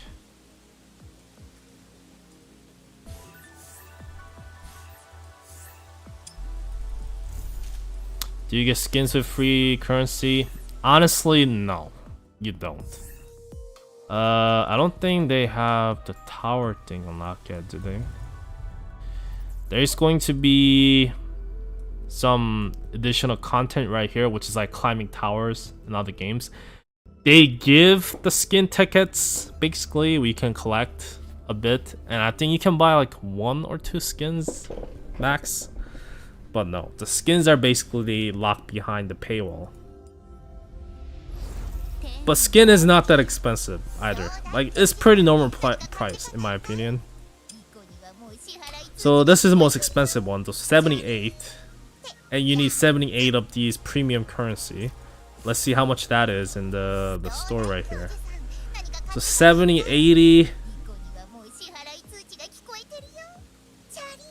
So it'll be like this. So around like what? Bit less than $15. It's a bit less than $15 if you want to buy the regular quartz, or if you buy the monthly, this one, you immediately get 1280. Oh no, it's not this one actually. That's not the monthly card. Monthly card, I think it's this one, yeah. Yeah, you get 300 for 5. So if you buy like multiple, yeah, you can get skins. If you want to collect all the skins, yeah, I think you have to spend quite a bit of cash, of course. But I honestly feel like this game is generous enough to the point that skins price does not bother me at all. If there's a one thing I have to complain about skins, if there's one thing, and it some people say it's a nitpicking, but skins actually does not change the skill animations. So Nanaka right now have her skill animation, of course, like pretty much all character does. I think only like few characters are missing, but her skill animations will not change if you equip the skin. So she's wearing totally different outfits and stuff. But if you trigger her ultimate skill and you see her ultimate skill animation, she'll be still wearing her basic clothes, not the skins. It's not a big deal for a lot of players, I feel like, because as you play on, you will probably turn up skill ultimates because that takes time and stuff. And skins comes with nice effect, like it changes skill effect and everything. So I actually really like this skin. I have this on the Chinese server. And I think I'm satisfied with my purchase. Like I said, it's not that expensive. But I do wish, if I'm nitpicking, one day they'll consider maybe the skin upgrade to just actually change the clothes. Because the gap between that gets bigger once they start to get the summer skins, like the swimsuit skins. Like in actual like chibi forms and stuff and arts, they're wearing a full swimsuit. And when they trigger skill ultimate, they're not. So that's like a little bit off. Like, come on, swimsuit skins within this kind of gacha, anime gacha games is a big appeal. So missing on that, I think, is actually gonna make people scratch heads and it's like, do I really want to get the skins? Like, it bothers me a little bit, maybe. I don't know. Like I said, it's not a big deal. It's not like skins asking you for like $50-$60. Some games do. I think skin price fair enough to the point that it doesn't bother me. But it's something still bothers me a little bit. Because I'm type of person who's willing to pay more money for better quality skin. Like, I seriously am. Like, they could definitely consider giving an option. It's like, just give me skin upgrade. Where it just changed their clothes and skill animation. I'm not even saying give new skill animation. I'm just saying just do the same thing. Just swap their clothes into swimsuit or something. And I'll be happy. And I'll pay another $10. I'll gladly pay another $10. But I guess people like me is just very few. I don't know.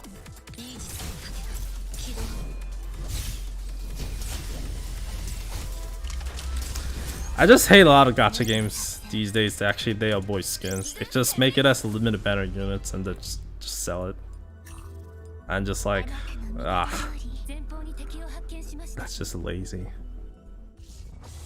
Shame on you, all the gacha games does that, which is 99% gacha games these days. Shame on you. But it's just echo chamber at this point. So everyone is fine with it. Just pay money anyway. That's how the society works. If you pay for it, there's no reason to not do it. If I was like head of the CEO for any other game company, it's like, hey, should we release skins or should we make a limited banner character? It's an obvious question. Limited banner character. If anyone says skins, I can see them getting fired next day. I'll be with that one guy. Say, oh, we should release a skin. The players will love it. And like, nope, you're delusional, my guy. Your desk is off. Goodbye.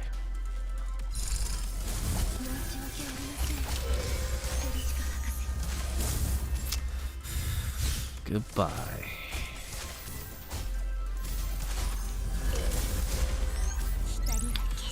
Okay, we are making some good progress here. We talked a little bit too much, so let's focus back into game. I think this one is getting a little bit challenging, so. And we have fighter cars and we don't have fighters, so.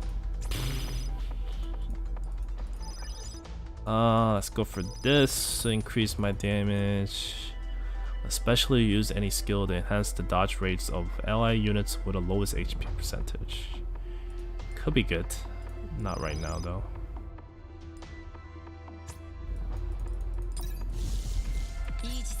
The Hubble should carry me all the way.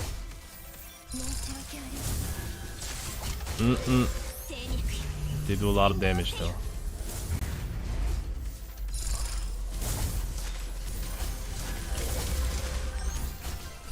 Start to get a little bit challenging with only 1 DPS, but I will make it through. I just gotta upgrade my Hubbles to reasonable level as well, then I should be good.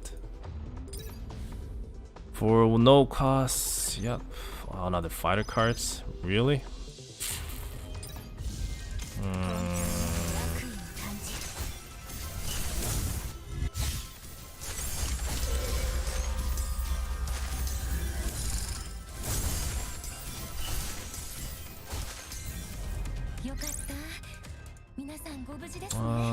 Okay, nope.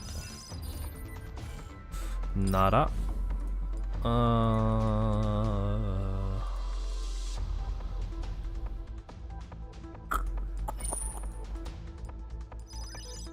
I'll take that. We'll take that. And we're good. I should be able to easily move my Hubble here, get some attack buff, use ultimates, reset our cooldown time. Easy. Where do we get the 3-star selector? If you look at one of the, it's not a selector as I mean like a tickets, you have to spend 980 of that quartz cent. Then you can roll that one banner and you are able to pick a character for basically 980 cents. Should I pick Nanaka or DPS from a selector since I already have the Florence? I definitely advise you to pick Nanaka because DPS from there is not that great. They're all baits. They're pretty much just a bait character, so do not bother. Here's an image for you. You can find this on an official Discord. I'll post it here as well. So if anyone asks me questions every time, I'll just pull up this image. That's Helen, by the way.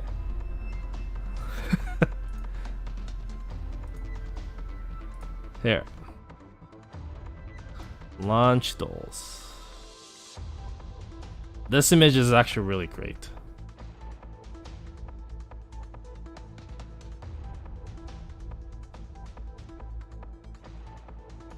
This guy named by Mars. So which doll should you roll for? Launch dolls you either have an Aki or Hubble, and selector you have either Nanaka or Florence. So if you already have Florence, I'll definitely go for Nanaka. Then the first event happens, then we'll see what's her name was. Totally forgot her name, top of my head. But anyways, she's a medic class and she's definitely not good as these two. That's why she's a bait. Then we have the Hatsurisu, and she's basically a fighter class that's really OP to this day within Chinese server, that to the point that she just demolished every enemies. So that character is like a month and a half away, I think. Might be a month, might be less, might be more. And basically you're waiting until she drops. So you hold your gacha until then, if you have these two. Or you can be just select one of them and wait. It's up to you. Then the future dolls, we have these lineups, and it will take some time until then. I personally think I'm gonna roll for 1, 2, 3, 4, 5 of them for sure, guarantee. But these characters are at least like 6 months away, so there's no point of talking about it right now. He is another character that comes right after Hatsurisu. He's actually a really fun character. He shoots the laser beams and he's a specialist class. He's one of the specialist class that's actually really good DPS. So I want to pull for him because I think his skills are fun. It's fun to see him just do a lot of damage with his laser beams. So until then, I should wait. I used him a lot in Chinese server. I use him a little bit less now, but Yeah, but that's general idea when it comes to picking selector or who to go for right now.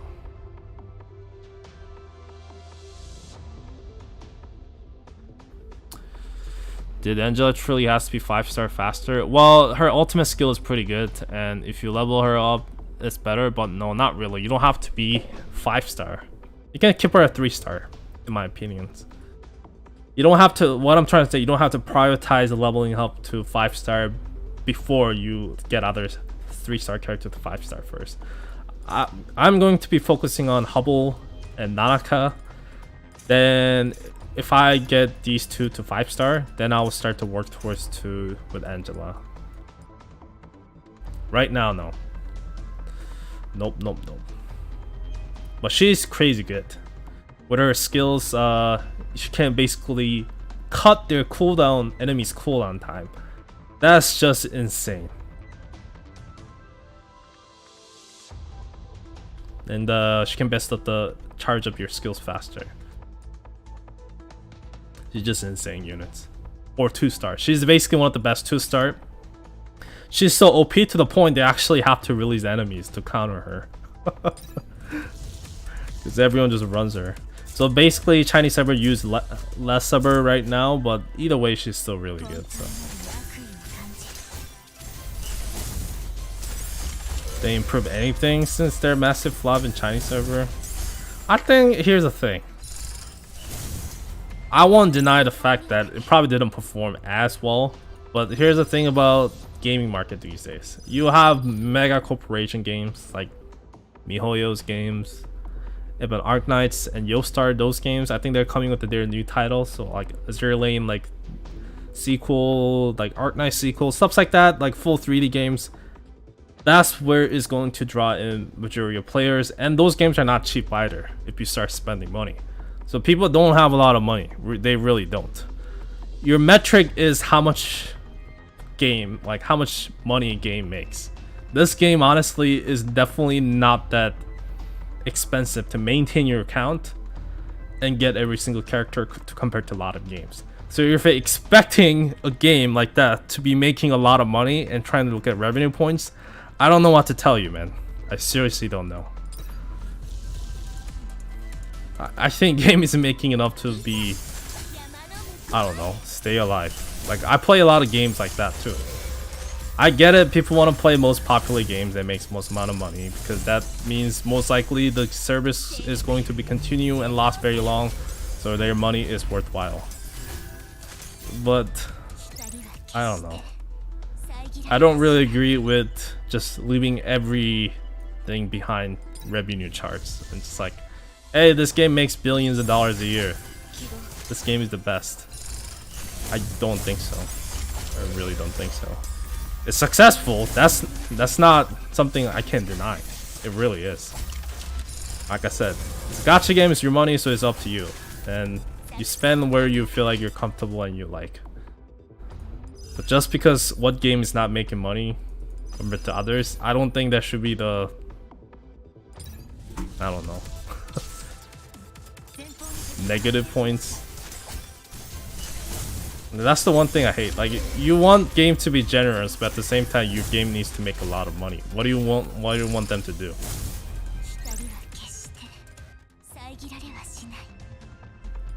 Like I said, it's no deny that the game with the higher revenue is popular and it's a good game. Like, usually, I mean, there are tons of other games that's kind of trash, cash grab, and still makes billions of dollars. Not billions, maybe like millions of dollars. So it's not a good example. Like, there are some idle games, there's some cheap ass Chinese game that's literally just copy, like they grab images from Google and stuff, and those games are like top 10 within revenue chart all the time. Like, is those games good? I mean, I don't think so. I seen those gameplay. I actually even tried to play for myself to see like why does people spend so much money in this game, but I never really understood that. And I'm gonna die here because I'm just talking, not focusing.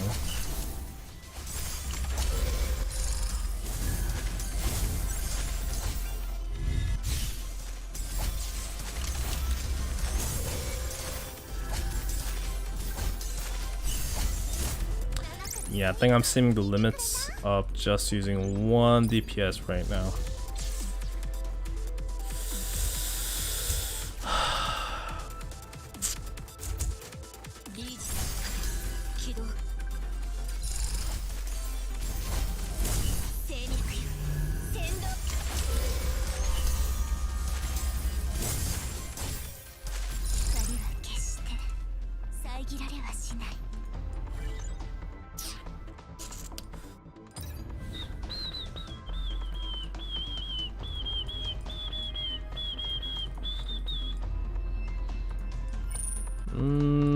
Buff this one. Can I get more? Yes. Okay. Yeah, I think we should be good. I don't think we have any support ultimates, so that's fine. I'll make it through.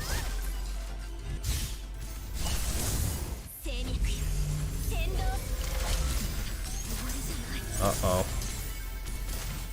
Uh-oh. Uh-oh.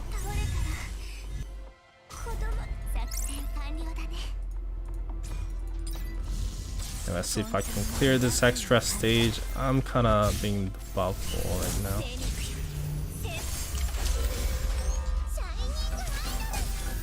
Survive that.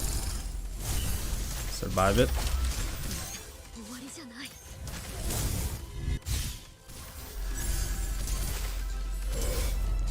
Yay, we did it.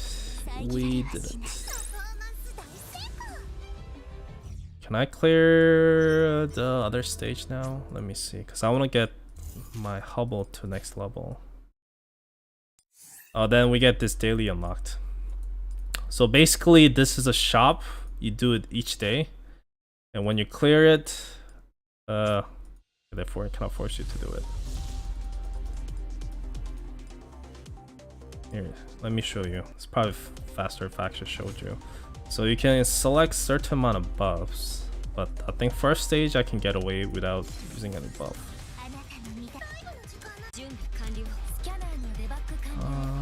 Okay.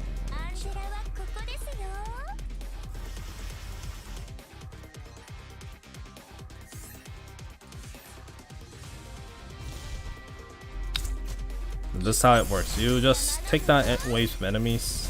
The first few are pretty easy, so you don't have to use any buff cards, because there's a limit to how much you could use.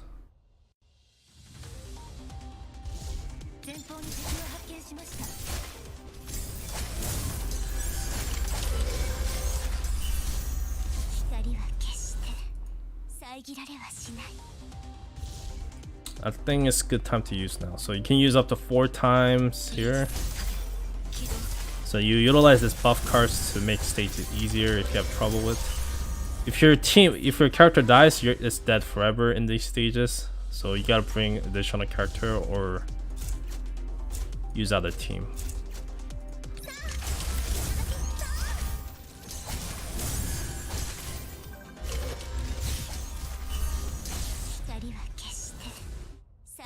Is the boss stage now? Nope, one more I think. And as you challenge the higher difficulty one, they give you less buff cards. So right now I can use 4 of them each time, but as you go they limit to like 3, 2, so you have to like get stronger basically. Oh, I already finished though. Oh, see, so they have 5 stage. And once you finish that, you can go here and buy the fragments. So usually you will go and buy Cloaky, since she is one of the best 3-star in this game. You buy her frags here, so to max out her to 5-star first. Any of this character I'm in there, I will just kind of meme. Like, I don't think it's really worth it. And once you max out her fragments, or have some leftover fragments, you can start buying some of these cards, because you need these widgets to actually get your character to limit break to level 60. So these are other useful things you can buy with these points. But usually people just keep farming this. If they have leftover points, you can actually restock the shop by spending the resources. Then you can buy 5 times again. So basically you're able to skip the day and move forward. That's how things work. Oh, they already reset the second day? What? So it resets every 8 AM, I guess? Huh. I didn't know that. I didn't know that.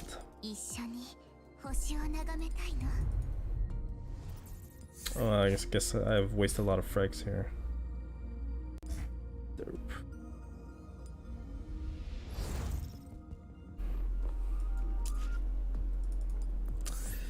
Did not get Hubble, eh?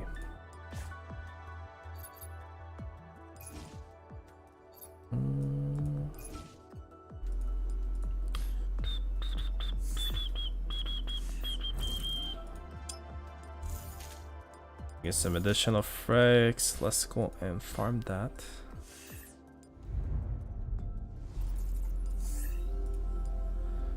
We'll do this one.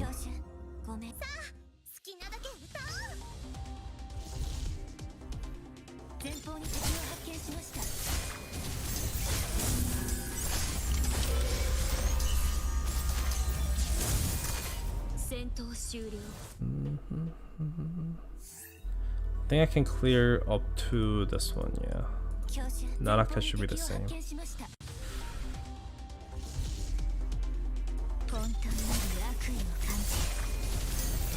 These farming fragment stages are pretty easy. So you should be able to clear it to level 6 one, no problem. You just gotta unlock to that point.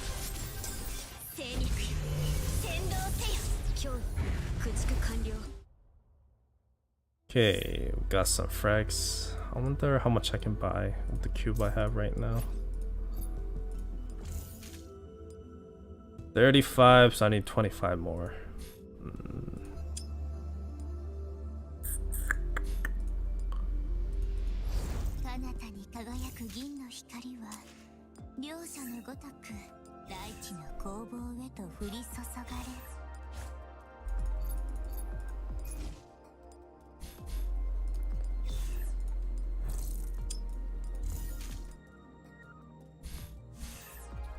Can I get the cloaky one?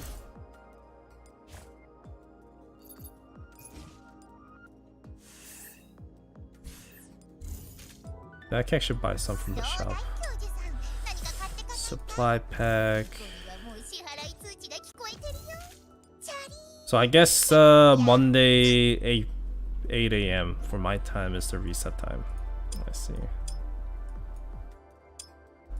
I don't know if that's a good time for reset, to be honest. I don't know. Yeah, I actually don't know if I'd like that time.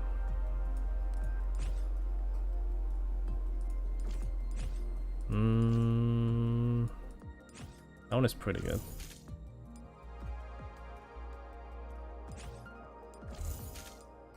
Yeah, actually I think it's definitely worth to buy all these. Okay, that should give me a lot of resources, so I can upgrade these. Nice, nice, nice. Probably upgrade this warehouse too.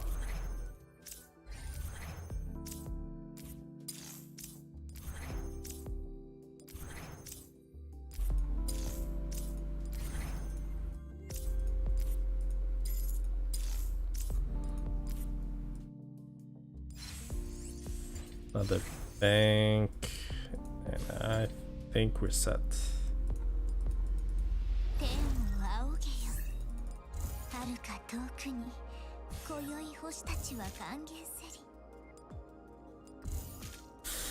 Ah man, I really want to roll for Aki now.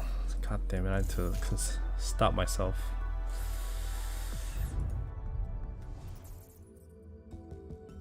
Yeah, I'll basically just run the story. That's the first thing you should do. Because as you run the story, you can unlock more stages. Like you have to clear until stage 5 to unlock the last level. That way you can farm things faster. Same goes for these resources. You gotta clear stages first. That's why, basically. If you don't, then you're gonna kind of get caught. So unlocking stages will make progression easier.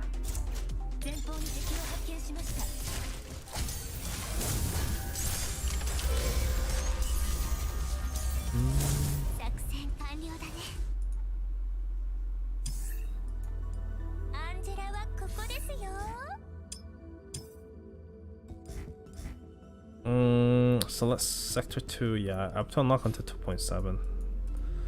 So I think this is the stage I have to clear. Yes, and it's a tutorial stage. So okay, continues deals damage to all units present.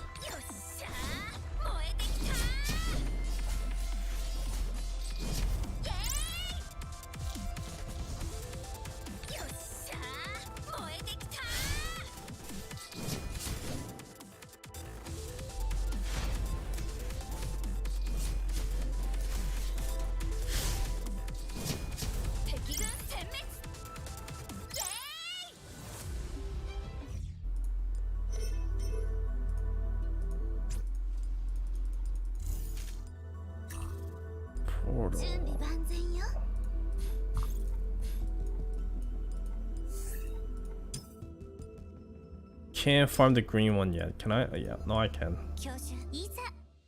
I can level up Cloaky now. Nice.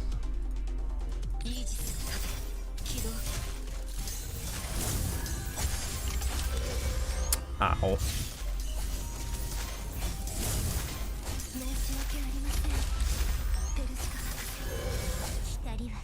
Yeah, but these daily stages are pretty easy, so it's nothing you have to worry about, honestly. We'll should be able to get Cloaky to next limit break. Nice.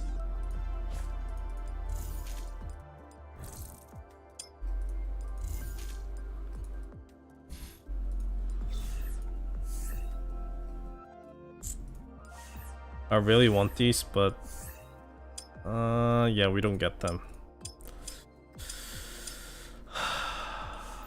Yes, I'll just bite the bullets. Whatever, I'll just do it. I want to have an easier time. I feel like it could be a waste of key, but I'll just do it.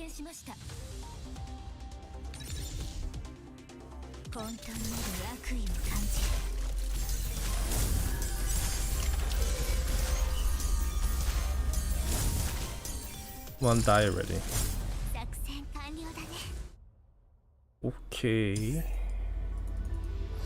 Level cap 30 is here.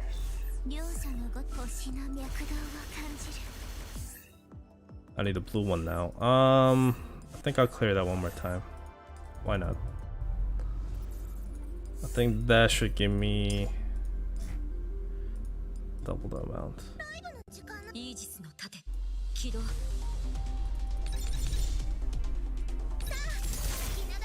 So we should be over leveled for the story now for a while.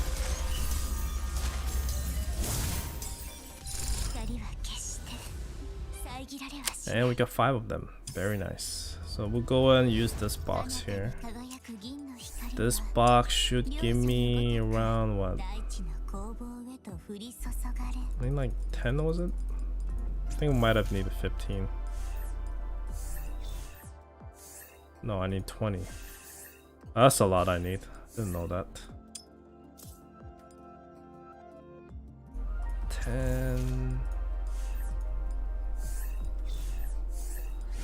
Nice. I need 15 and 25 of those. 15 and 25.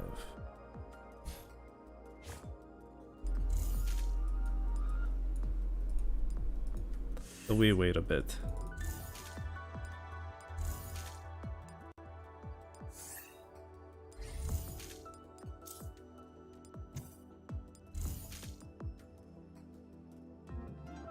How many gacha tickets I have now? 23.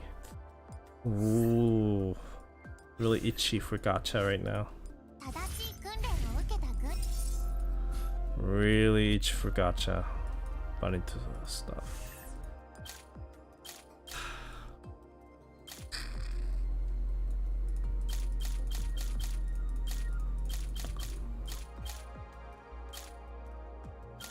I should stop. There's no point. There's no point. I'll just stop myself. It's constant battle with my gacha addictions. I will stop. There's a lot of stuff to do on the first day, yeah. Okay, we'll go with this route. My Hubble is really high level now, so things should be really easy. Let's watch.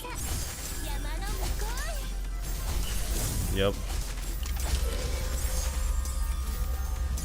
Yup.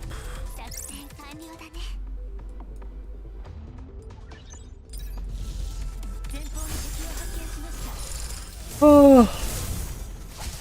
I woke up at like 3 p.m. today, at 3 a.m. today, so I've been awake for 5 hours. I'm actually pretty tired right now.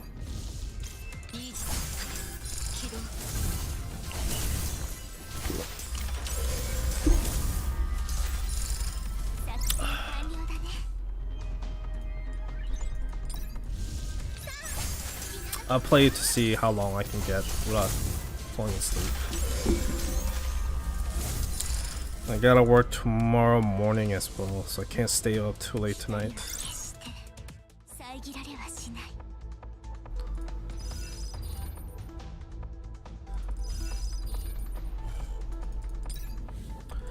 Okay, increase the slots, increase the card slots.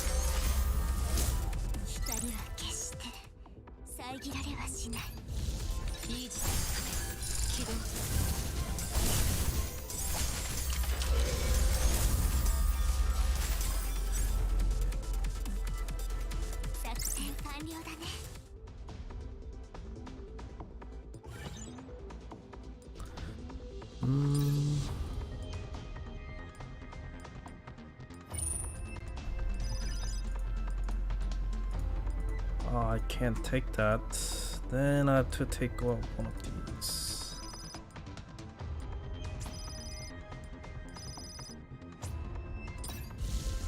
Now I should do even more damage. Move, ultimates.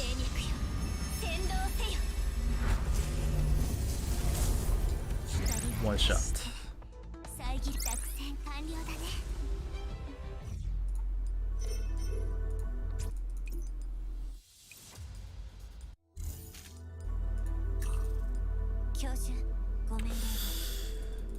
Angela. Guess I'll level up some characters evenly now. Nanaka. I think I ran out of XP. That's not good. No, I spent it all. Oh, now short range once again. It will take a long time until I can build XP now. Initial beginner package, they're all gone.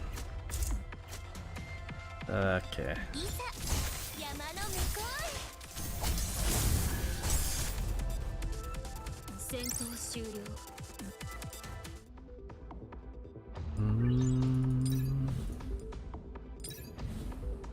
Crit damage, let's go.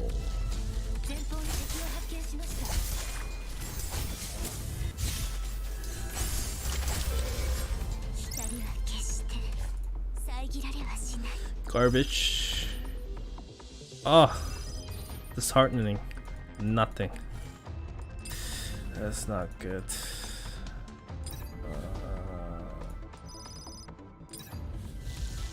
Oops, shop sell something good.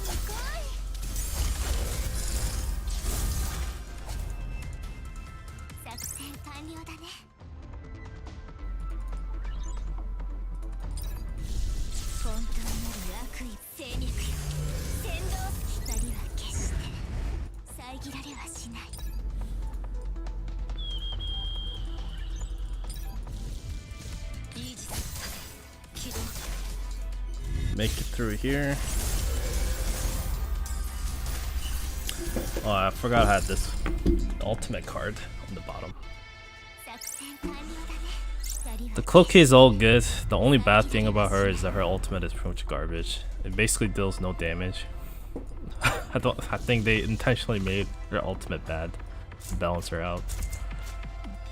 That's the only thing she's bad at it. What's it even do? Her ultimate is Machine God, whatever.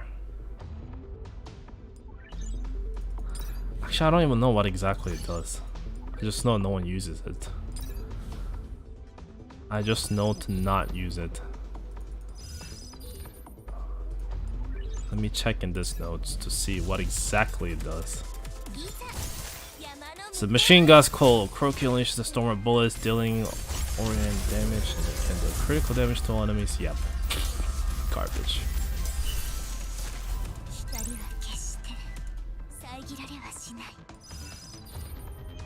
Because you can only do about 2 ultimates per round usually, and the ones you start dying, then you can get like 3 ultimates or 4. But that by that point it's doing it bad.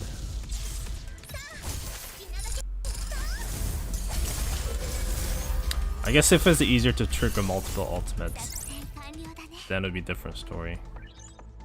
But this game is not like that, so.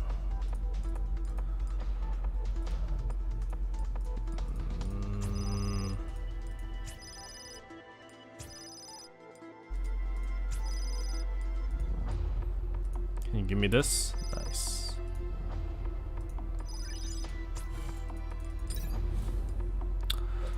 Upgrade the card.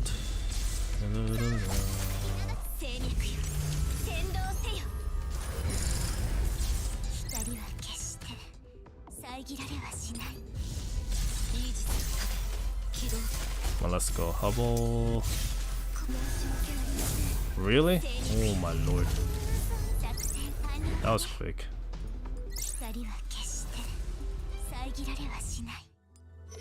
I'm just speeding through all the stages. I think that's the boss one, is it?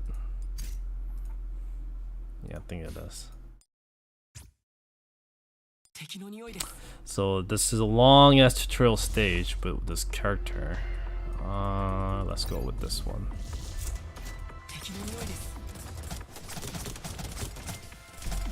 If you get the right card, this one should be pretty easy as well.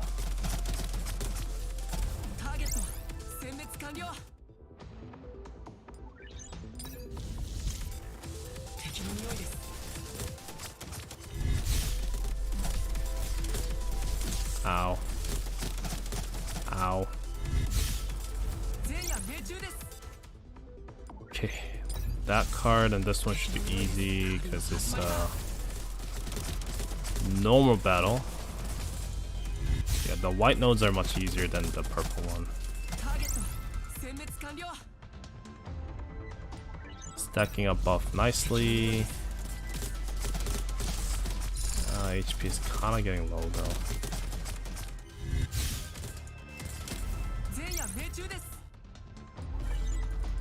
Hopefully this gives a good buff. There you go, finished it. Finished the buff.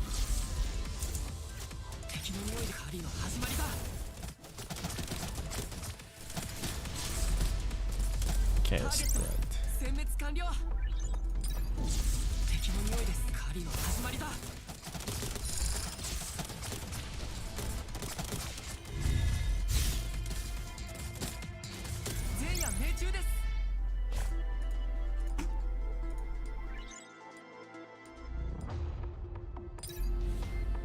So this is another nice buff that you can buy shop items for 50% less. I think up to 3 times. Yeah, 3 discount. I really like this buff. The most of the time when I get this buff though, never get the useful ones. Most of the time. Oh, and I really want that. I have to sell this one. Yes! The amount of damage I'll do is gonna be so great now. Oh, that's just melting. This is melting. I didn't even use the attack buff on it.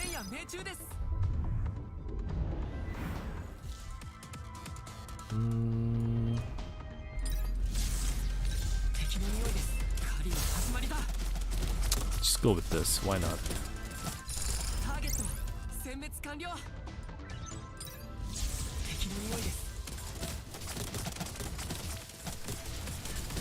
Ah, this started to do damage to me.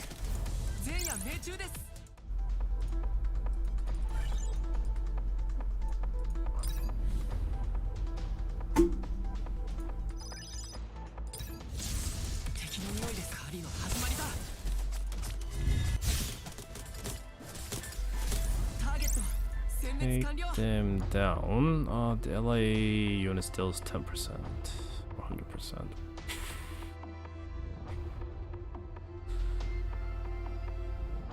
Stuns targets.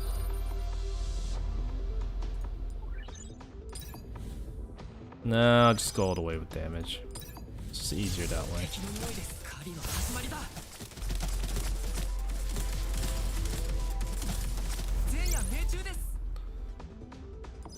Nothing? There we go. I actually should have taken the other card.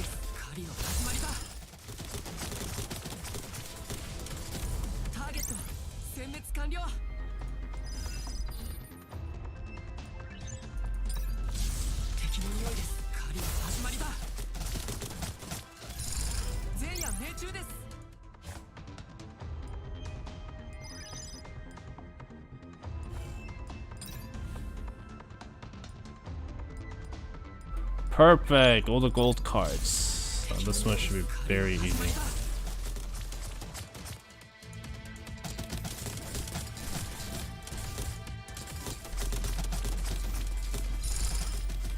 I wonder how it's still managing up.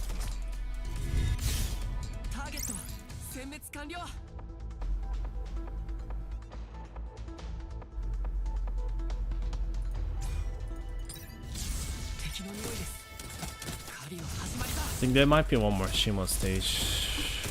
We'll see.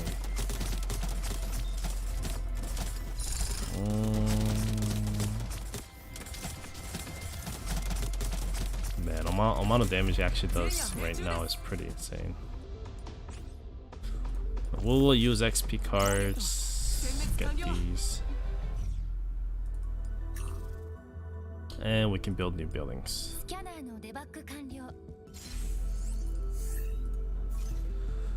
Some people already invest into Banksy. There she is. Yeah, she's not that great.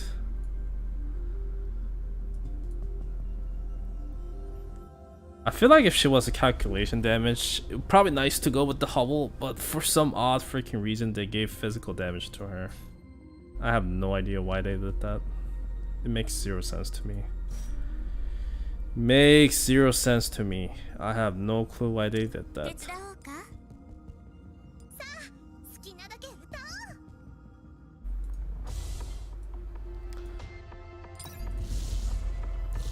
The V is actually really good in my opinion. She has unlimited range and she's a range fighter. One of a kind. Her ultimate is actually boost up damage for your entire units. Basically it applies a buff, a debuff to the boss. So she can do more damage. Or your whole team can do more damage. Let me make sure her skill is exactly that so I'm not talking out of my ass. Let me see.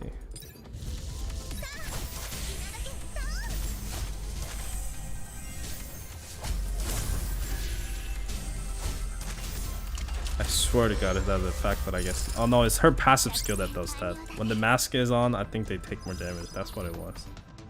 Not the ultimate. There's a problem when I'm reading up the translation. Sometimes I get mixed up. Yeah, see, so when the mask is on, they get this like debuff.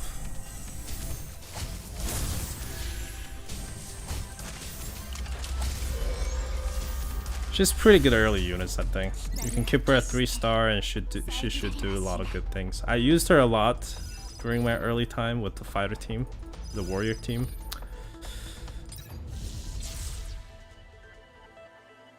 She's not that good. the maid. She's yeah, she's a meme. I tried to use her a couple times with the Chinese server, but yeah, never got a chance. Never ever got a chance.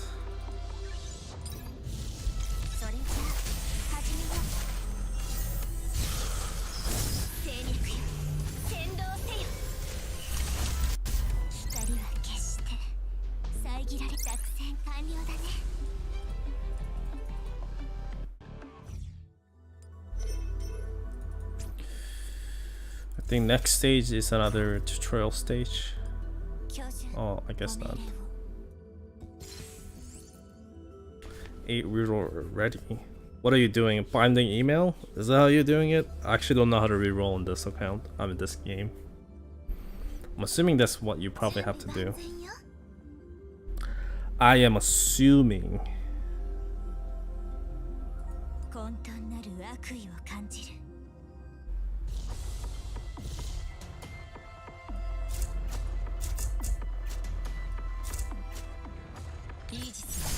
Something, yeah.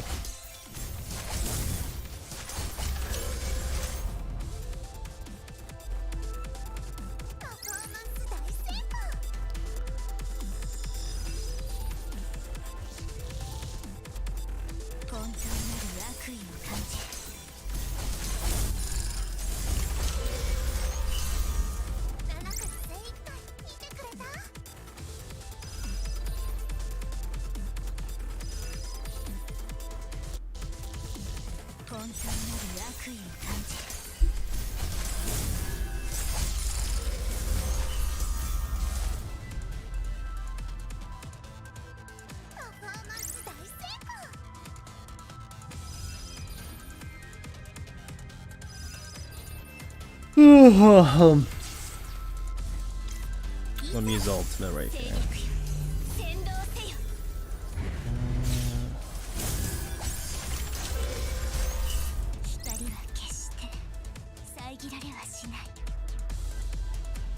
Sweep crackdown. Specialists have their skill haste increased by 2% every time an allied unit dodges attack. That's stack. What the hell is my brother doing? I think he's watching soccer. No, my Nanakai's dead. It's not good.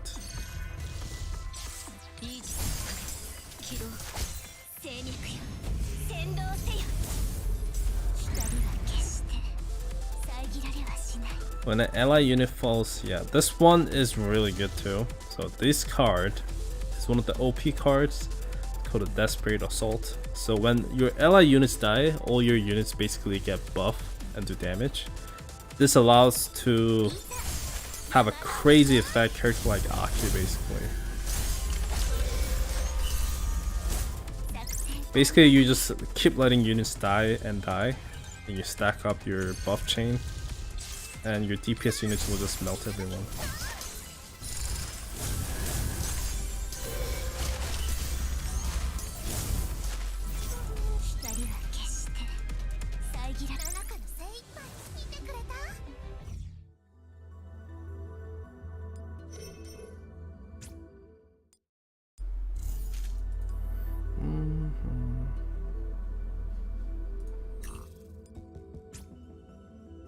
Okay, we are back to Shimo stage.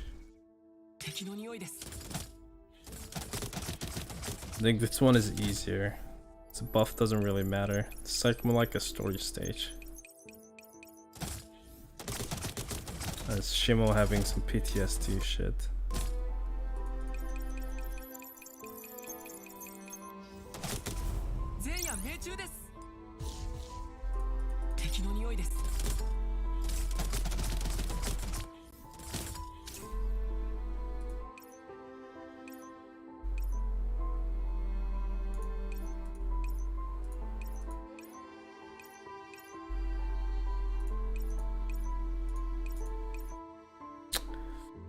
Now make a pace speaker pass and move forward.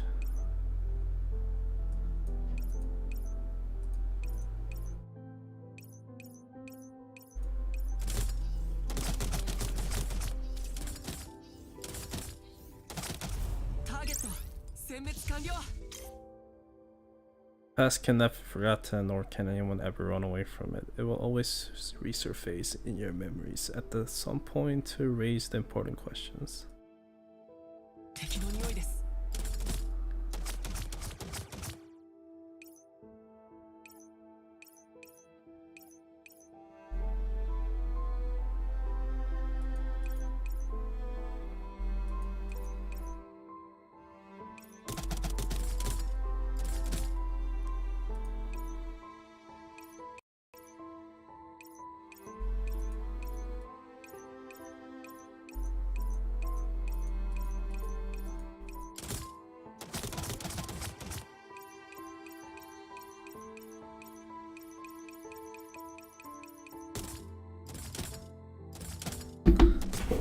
Alright. Killing your own past memories. Deep, deep, deep. Not enough keys left.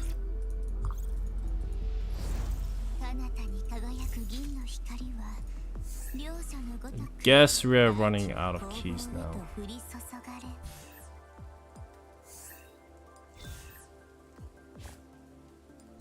No, I'm currently using LD player. It does have like freezes every once in a while. I don't know why. So it does like pause every like 10 seconds ish. It like shutters. It's annoying, but generally I think it runs fine right now. I haven't used a BlueStack, so I can't comment on it.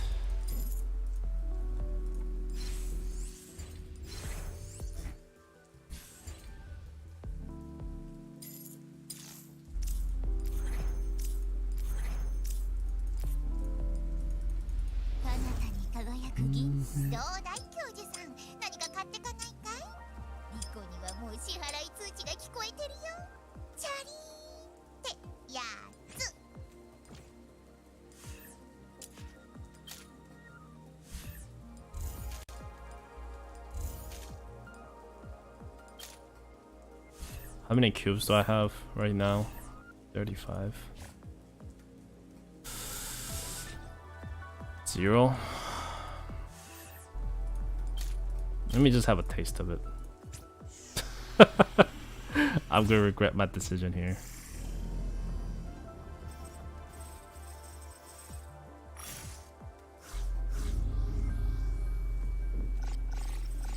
Fucking hell.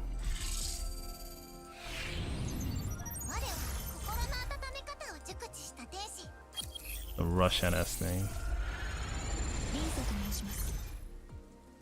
She's actually a really good character down the road, combined with other character, because she can basically kind of do a buff to other targets. Let's see what I get. Oh. Oh my god. We actually finally got Shimo now. At least I'm getting some cubes right now. That's 30 pulls.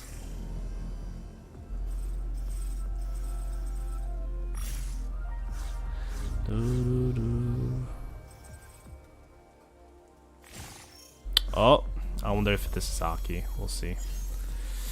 If it is him, they'll be pretty nice.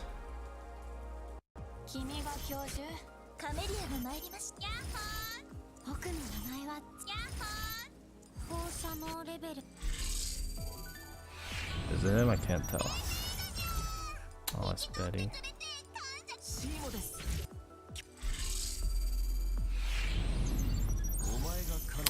Nice. Basically got everything I wanted. I'm satisfied. I am satisfied. So I'll save my pulls now. Luck, luck, luck. Oof, that got me a little bit scared now. But now I don't have anything to invest into. Yeah. Let me favorite units that I'm going to be leveling up now though. Okay. So these Imhotep.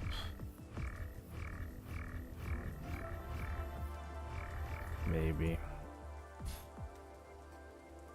Yeah, but those are a character I'm going to focus on. She is for the long-term investment, so I'm not going to invest her right now. Same as her. These characters will be good after like 6 months or so. Actually, Imhotep will probably take a year until she get the mod. So until then, they exile. So actually, I should have a favorite because yeah, I'm not gonna invest into them for. Actually, she's different because you can farm her frags starting like right now. Keep it right here. But these are characters I'm going to be focusing on.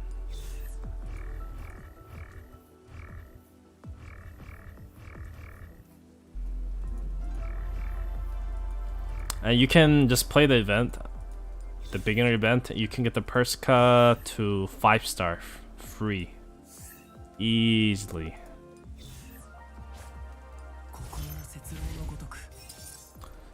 Oh, let me spend some keys on XP cards. Let's see how far I can go. Oh yeah. We'll do this here. 1, 2, 3, 4, 5. 1, 2, 3, 4, 5. Watch.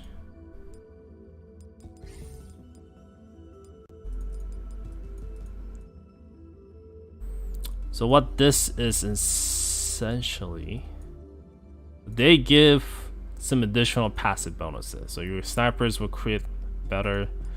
Your sniper hash rates will go up. Snipers attacks will go up. Hash rates. So as you kind of play and spend stamina with the characters you are using, you'll get some of these points. Or sometimes you kind of level up there to level 60.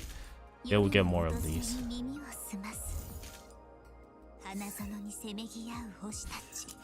As you can see here, whenever you level them up, you get these points. So, like I said in my review video, as you use more character, you play the game, your characters will be slowly getting stronger and all those different things. I'm surprised I don't have Battle Pass yet though. I thought they do it on the first day.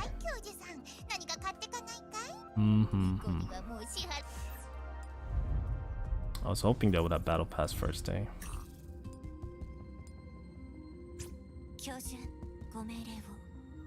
We'll throw Aki here.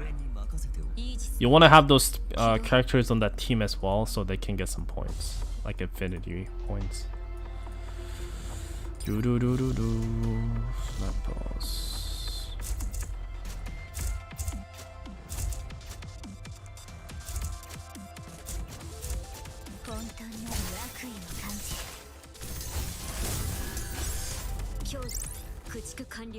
Now I want V now, because I can use her with the Aki if I really wanted to. Now I'm just getting greedy.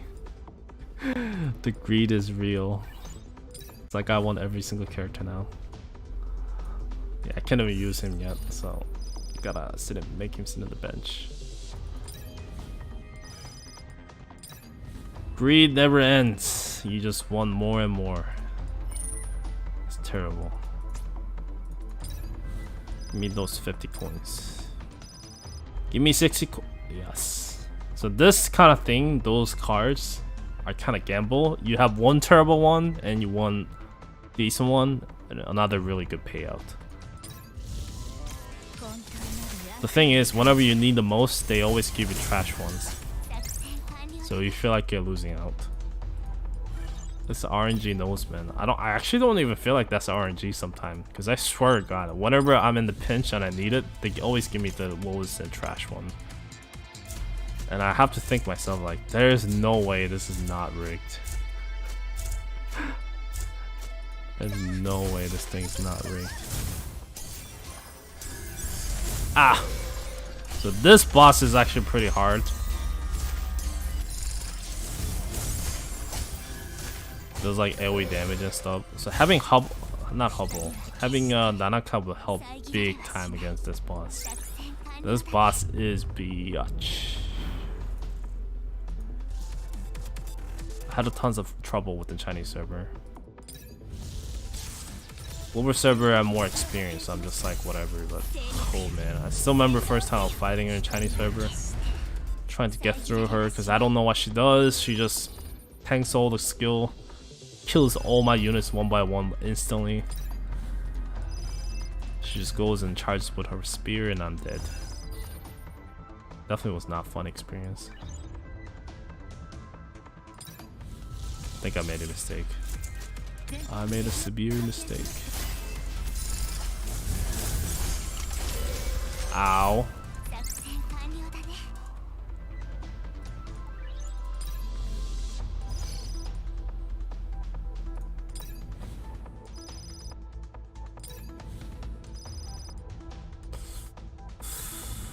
Okay. Okay. Especially buff or deal with any units they heal. With them. Yeah, this one is pretty good. Okay, that one.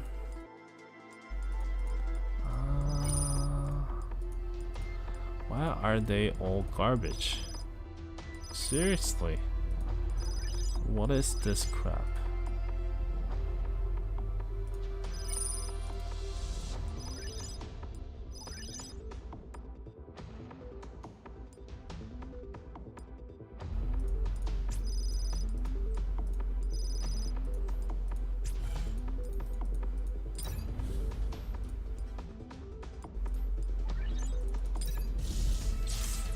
Let's see how much damage I can do. Let's see.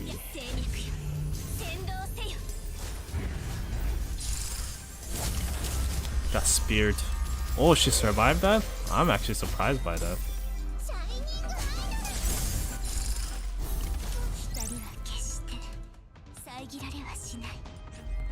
I'm actually very shocked I survived that.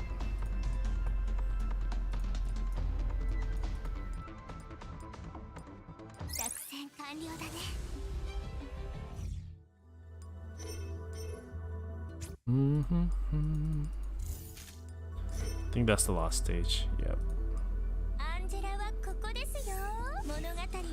Angela, next limit break. So I think my prioritized next is Nanaka. I need more of these. I actually need some of these white ones as well. Ooh, that's not good. Those white ones are actually really hard to get now. Okay.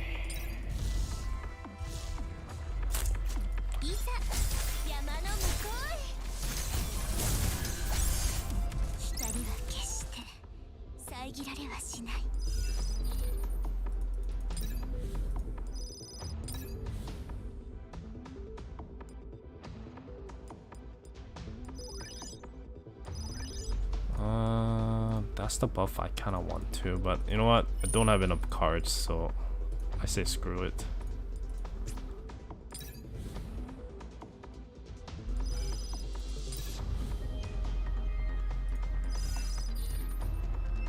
What? Come on. Just wasting my coin here.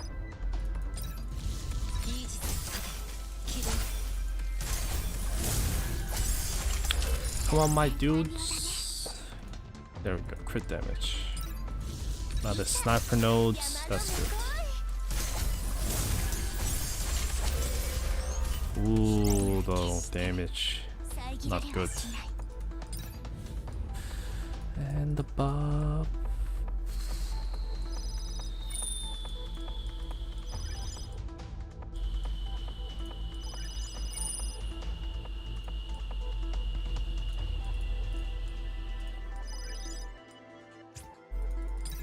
We got tons of buff card for her, so she should do great damage.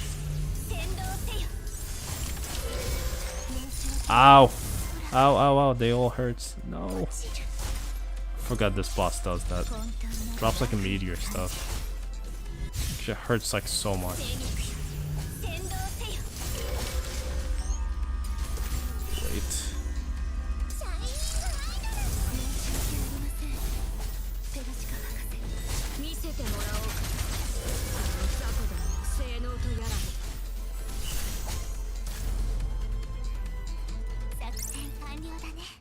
I have Nanaka and Evelyn. Should I just get the Disney mental acquisitions?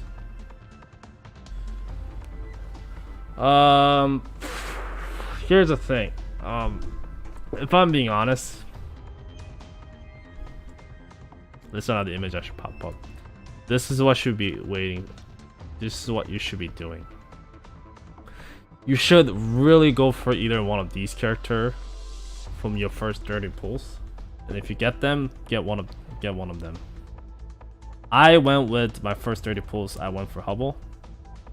Then with the selector, I got Nanaka. That's what I did. Evelyn is not good. So you get Croaky, which is another 3-star card for free, like right at the start. That's the one that you want to use, and that's the one you will be using forever until God knows when. So Evelyn basically, or Evelyn just basically doesn't really have much usage, because Croaky will just absolute everything. She's just better tanker in every single possible way. They made this mod system, so it makes those unusable characters better by giving them huge amount of upgrades. And even then, Croaky is still much better to use. That should already tell you how good she really is.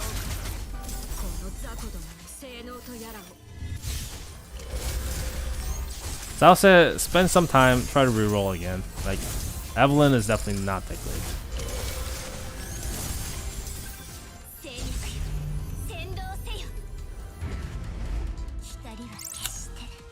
You get one.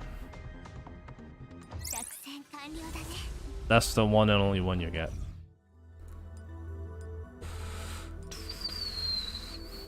V is actually pretty good character, but here's the thing: if you're gonna use a V, I advise you to go with the fighter comp.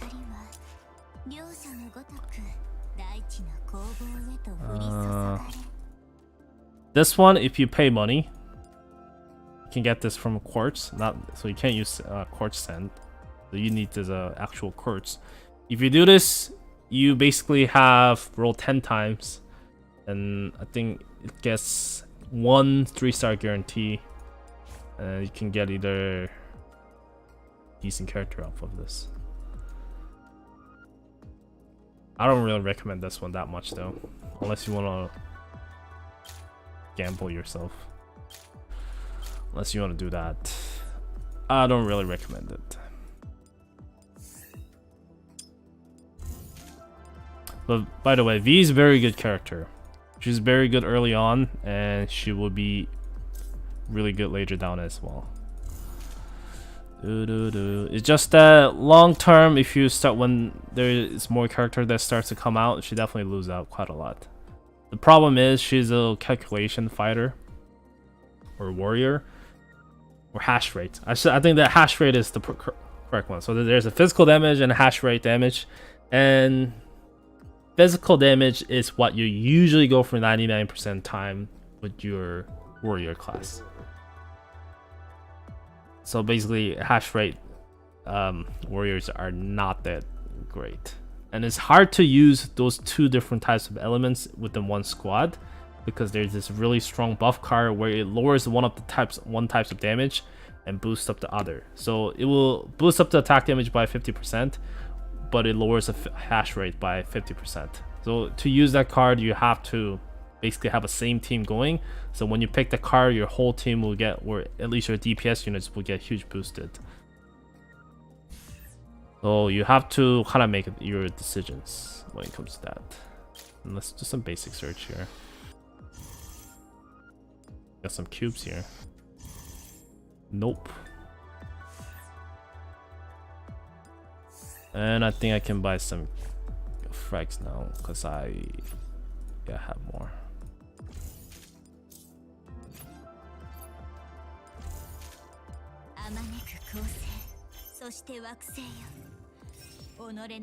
Nice. I level up skills yet? No, I have to clear chapter 4 first, so it's going to be a while until I can get to that point. If she spooked, that's definitely good. But I'm just saying, if you are trying to get her from the selector, is one of these two. Other two, any other characters, I don't think it's worth as a selector. That's what I'm trying to say. Like I said, it's up to your decisions. That if you have both, of course, if you have both Nanaka and Florence, then I guess picking B from there is another good option. But unless that's the case, I don't really recommend it.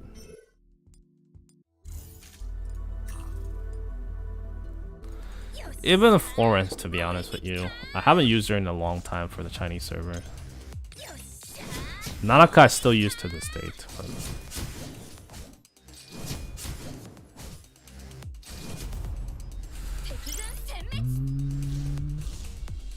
By the way, if you are willing to pay and stuff, they are going to be selling like character selection tickets down the road. I forgot how much it was. I think it's like $25 or something like that. So there will be more chance to get those selector. You just gotta pay for it, just like any other games out there. So even if you're missing a character, eventually you can 100% it without spending too much money. Or if you're just lucky and it spooks from whatever banner you pull out, then you will collect them. And since dupes are pretty meaningless, yeah, the more you play, you just kind of, yeah, you know what I'm trying to say. You just get cubes. Cubes, nothing more. I still like it better than a bunch of gacha games that requires a bunch of dupes though. And this is another good card. This is one of the best. It's increase the hash rates and stuff. That's the card with the crit damage you want to go for most of the sniper units. Because pretty much all good snipers are all hash rates. So if you use anything else, then it's just kind of eh. It's kind of meh. Let's go for this one. Give me some good buff card. Nope, doesn't want to. See, this is the one I'm talking about. Heavy firepower. All non-healers, allies dose, hash rate plus 50%, and attack minus 50%. So if you're using hybrid team with two different damage type, you are going to be losing a big DPS, and this is one of the cards that you really want to have when you start to want to do a lot of damage. So that's why I said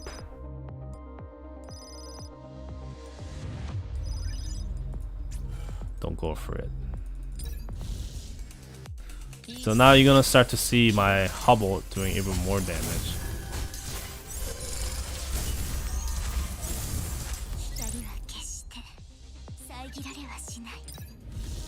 And that's why I say current sniper teams is a little bit cocked, because they don't have any other 3-star that's hash rate DPS for sniper class. It will take a long time until they release another hash rate sniper. So until then, yeah, you are not getting full potential of the team. You're basically Hubble carrying the whole team if you're trying to run a ranged team.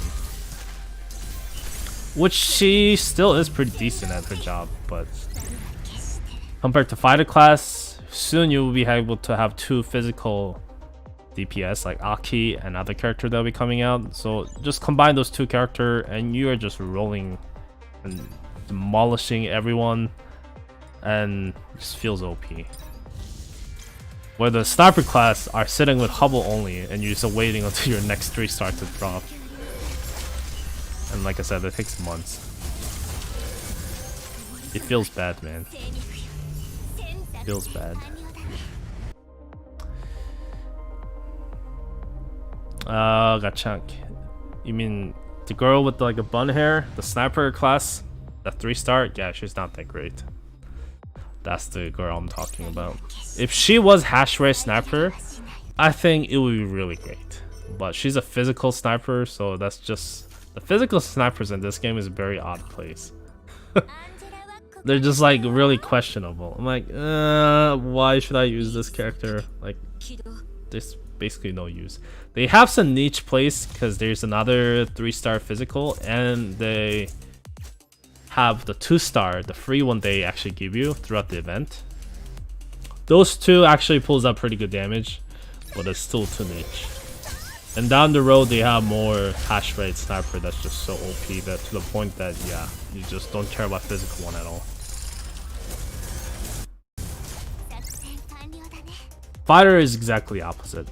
Fighter class, or I keep saying fighter, sorry about that. That's just used to that word from Chinese. But warrior class is all about physical basically. Any hash rate warrior is just bad. That's one of the reasons why Soul is terrible. So I think she's actually one of the only like a hash rate warriors, and that's why she's bad. And it's a shame because she gets really nice free skin down the road, and yeah, it's a shame that she can't be used. I mean, you can still use her if you really want to, but the amount of resources that goes into building her, yeah, you can raise another 5-star. It's definitely not worth it. It is definitely not worth it.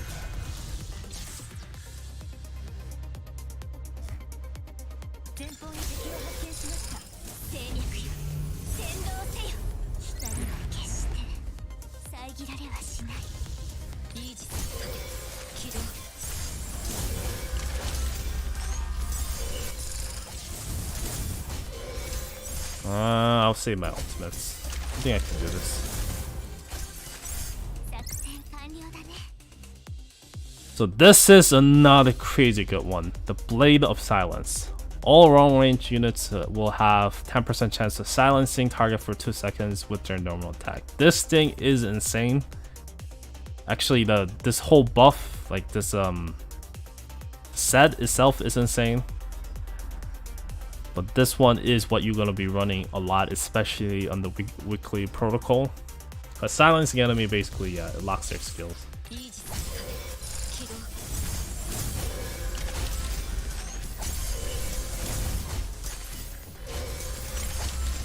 That's like saving grace for a lot of classes. And that's why long range have a little breathing room because of that skill alone.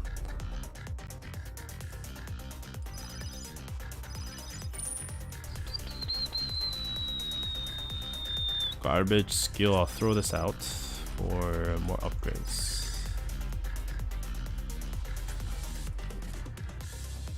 I'll do the first week progression guides and what I should be doing. I just want to get the decent place first before I make the video, so you can kind of follow that and what you should be doing.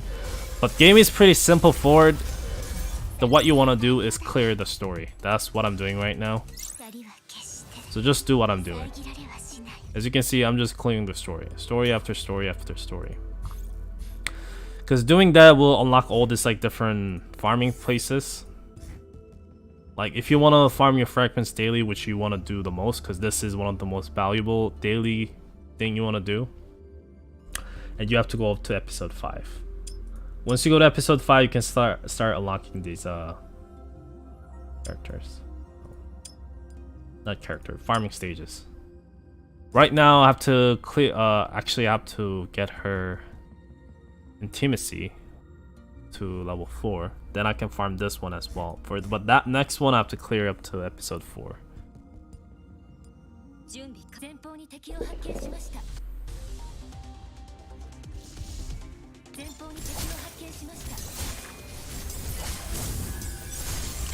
And these stages are really easy too, so that's why you want to unlock it fast. You're gonna miss out on decent amount of frags if you miss it every day. Of course, if you're a whale, you can just buy this package here. This is one of the best value. So you can pick any other character. So if you do this, you're able to get the 120 fragments. Same goes for Aki. This one, you can buy the package and get the 120. So buying these two is going to be saving you tons of time gate. Tons of time gates. The value for these two is actually pretty insane.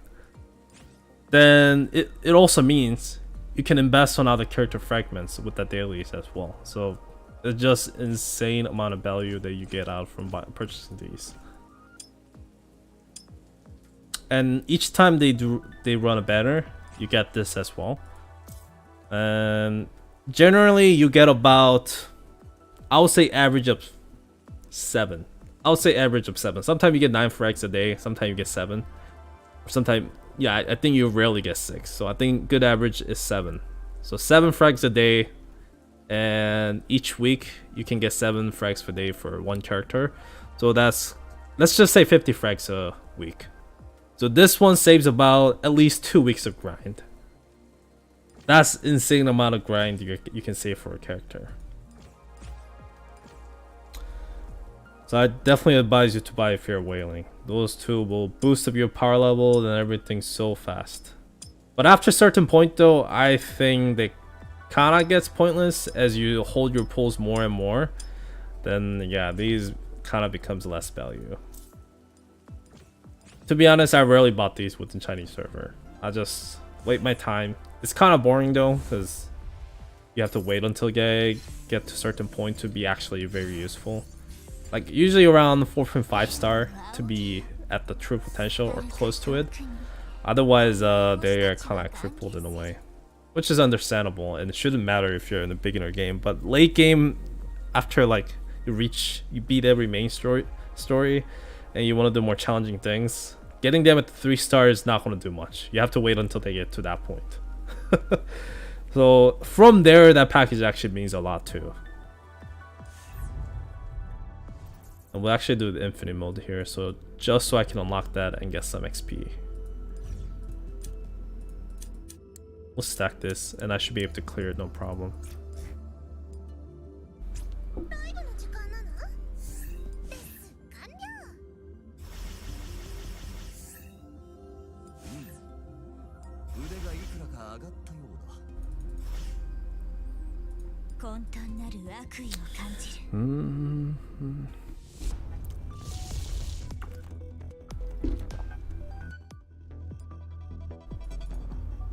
Oh yeah, you can actually auto from this one now.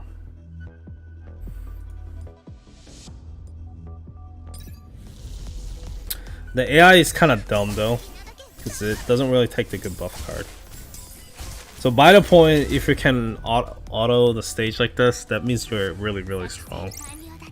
I don't really recommend this unless it's brain dead easy stage. Right now I'm way too over level for it to buff cards to matter. And they take forever to take the card too. They take like 3-4 seconds. Where usually if I'm manualing it, I can click and it's done.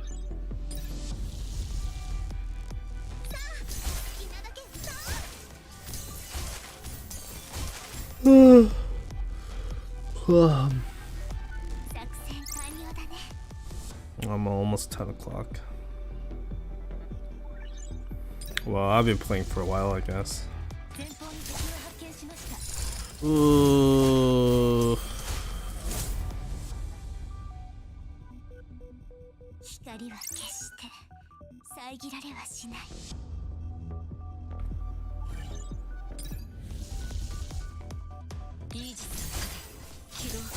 I wonder how many players gonna reach to chapter 5 by end of today though. Probably whales are already at that point, because they can clear stages without getting stuck at all. V Nanaka Chenzi at 30 can stop rerolling. I don't know about that. You probably want to have a hovel. V and Nanaka is good, but Chenzi I don't know. Which is definitely really, really bad.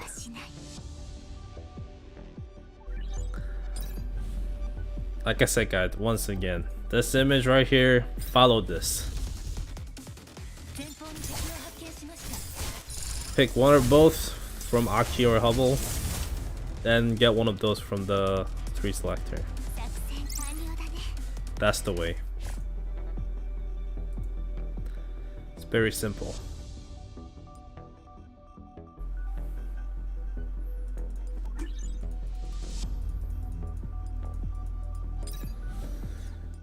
And these early ones are kind of boring because they're so easy, but as you reach to maybe like around 200 meters, then it starts to get really challenging, a lot of retries. And you can stack up really nice buff cards, and actually really fun. Yeah, but I'm too over level right now, so I'm just rushing it through. Just rushing it through. Since AI is too slow, I'll just do it myself. I will do it myself.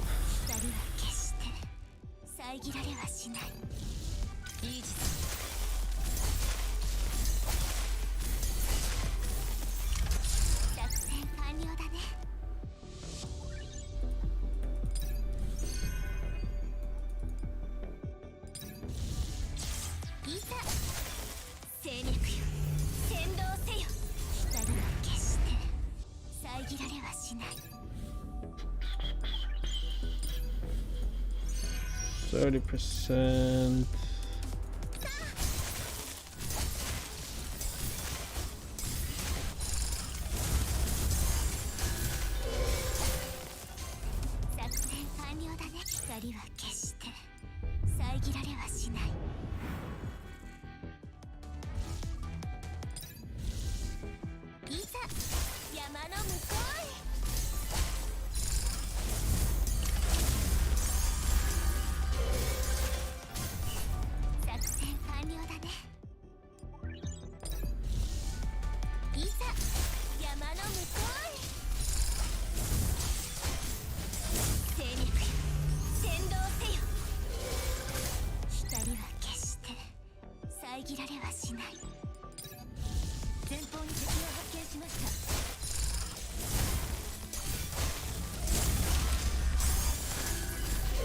That's really trippy. Actually, making my head spin a little bit. I shouldn't do that. Okay, function card upgrade. I think I'm missing one though. Let's see. Can I finish the set? I'm hoping I could. But seeing my luck, I don't. Oh yes, I finished it. Nice, nice, nice, nice, nice.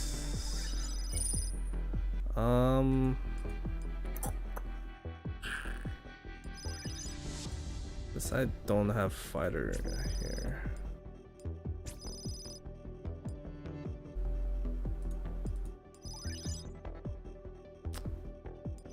Well, whatever.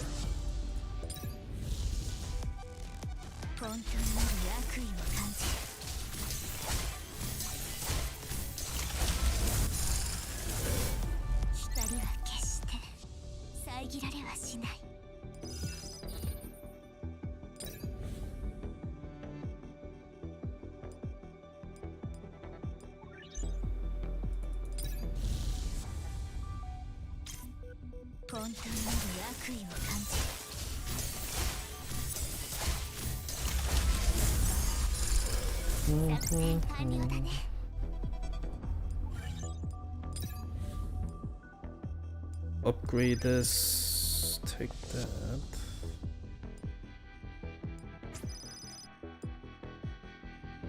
You know what? It's just this card does not even matter. They don't matter even later on actually. You just want to stack DPS all the time. Or most of the time. That's kind of sad part of it. Just DPS card gives so much more boost than trying to use a defense card. Some stages though, it helps, but most of the time when you have two good DPS, then stacking those sets will just override. Override, no problem.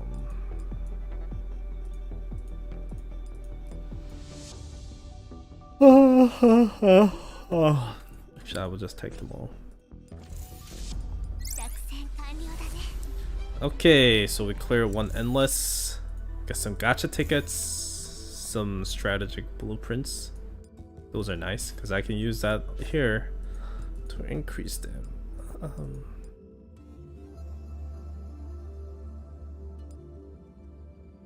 Yeah, this one is really good. Ultimate skill recharge speed boost. Whoa! Don't you like sound of that? Let's spend more ultimates. That sounds already insane to me. I can claim this. Yes. More frags for her.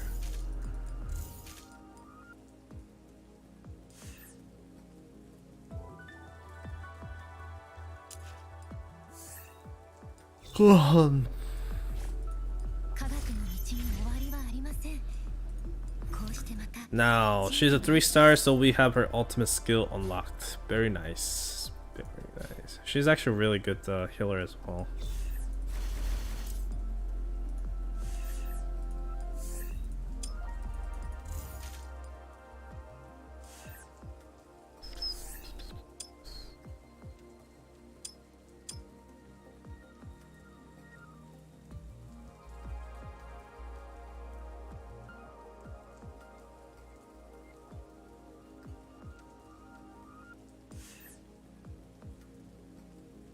Okay, I've been streaming for 3 hours. I think it's a good time for me to take some break. I think I made pretty good progress, but I gotta eat. I've been up since 3 in the morning, so it's almost 10. I think I might take some nap too, then wake up and play more. But anyways, hope you guys had or have fun. Just don't reroll too much, actually start playing. You don't want to miss out on dailies. Like I said, you gotta clear the story as much as you can first. My goal today for the rest of the day is trying to get up to chapter 5, hopefully. Yeah, level count is only 30. Level count doesn't really mean much at all, so don't worry about that too much. Yeah, but that's my goal. I'll be back in a couple hours probably, whenever I wake up. Probably won't sleep that much anyway. But yeah, I'll see you guys later. But thanks for watching.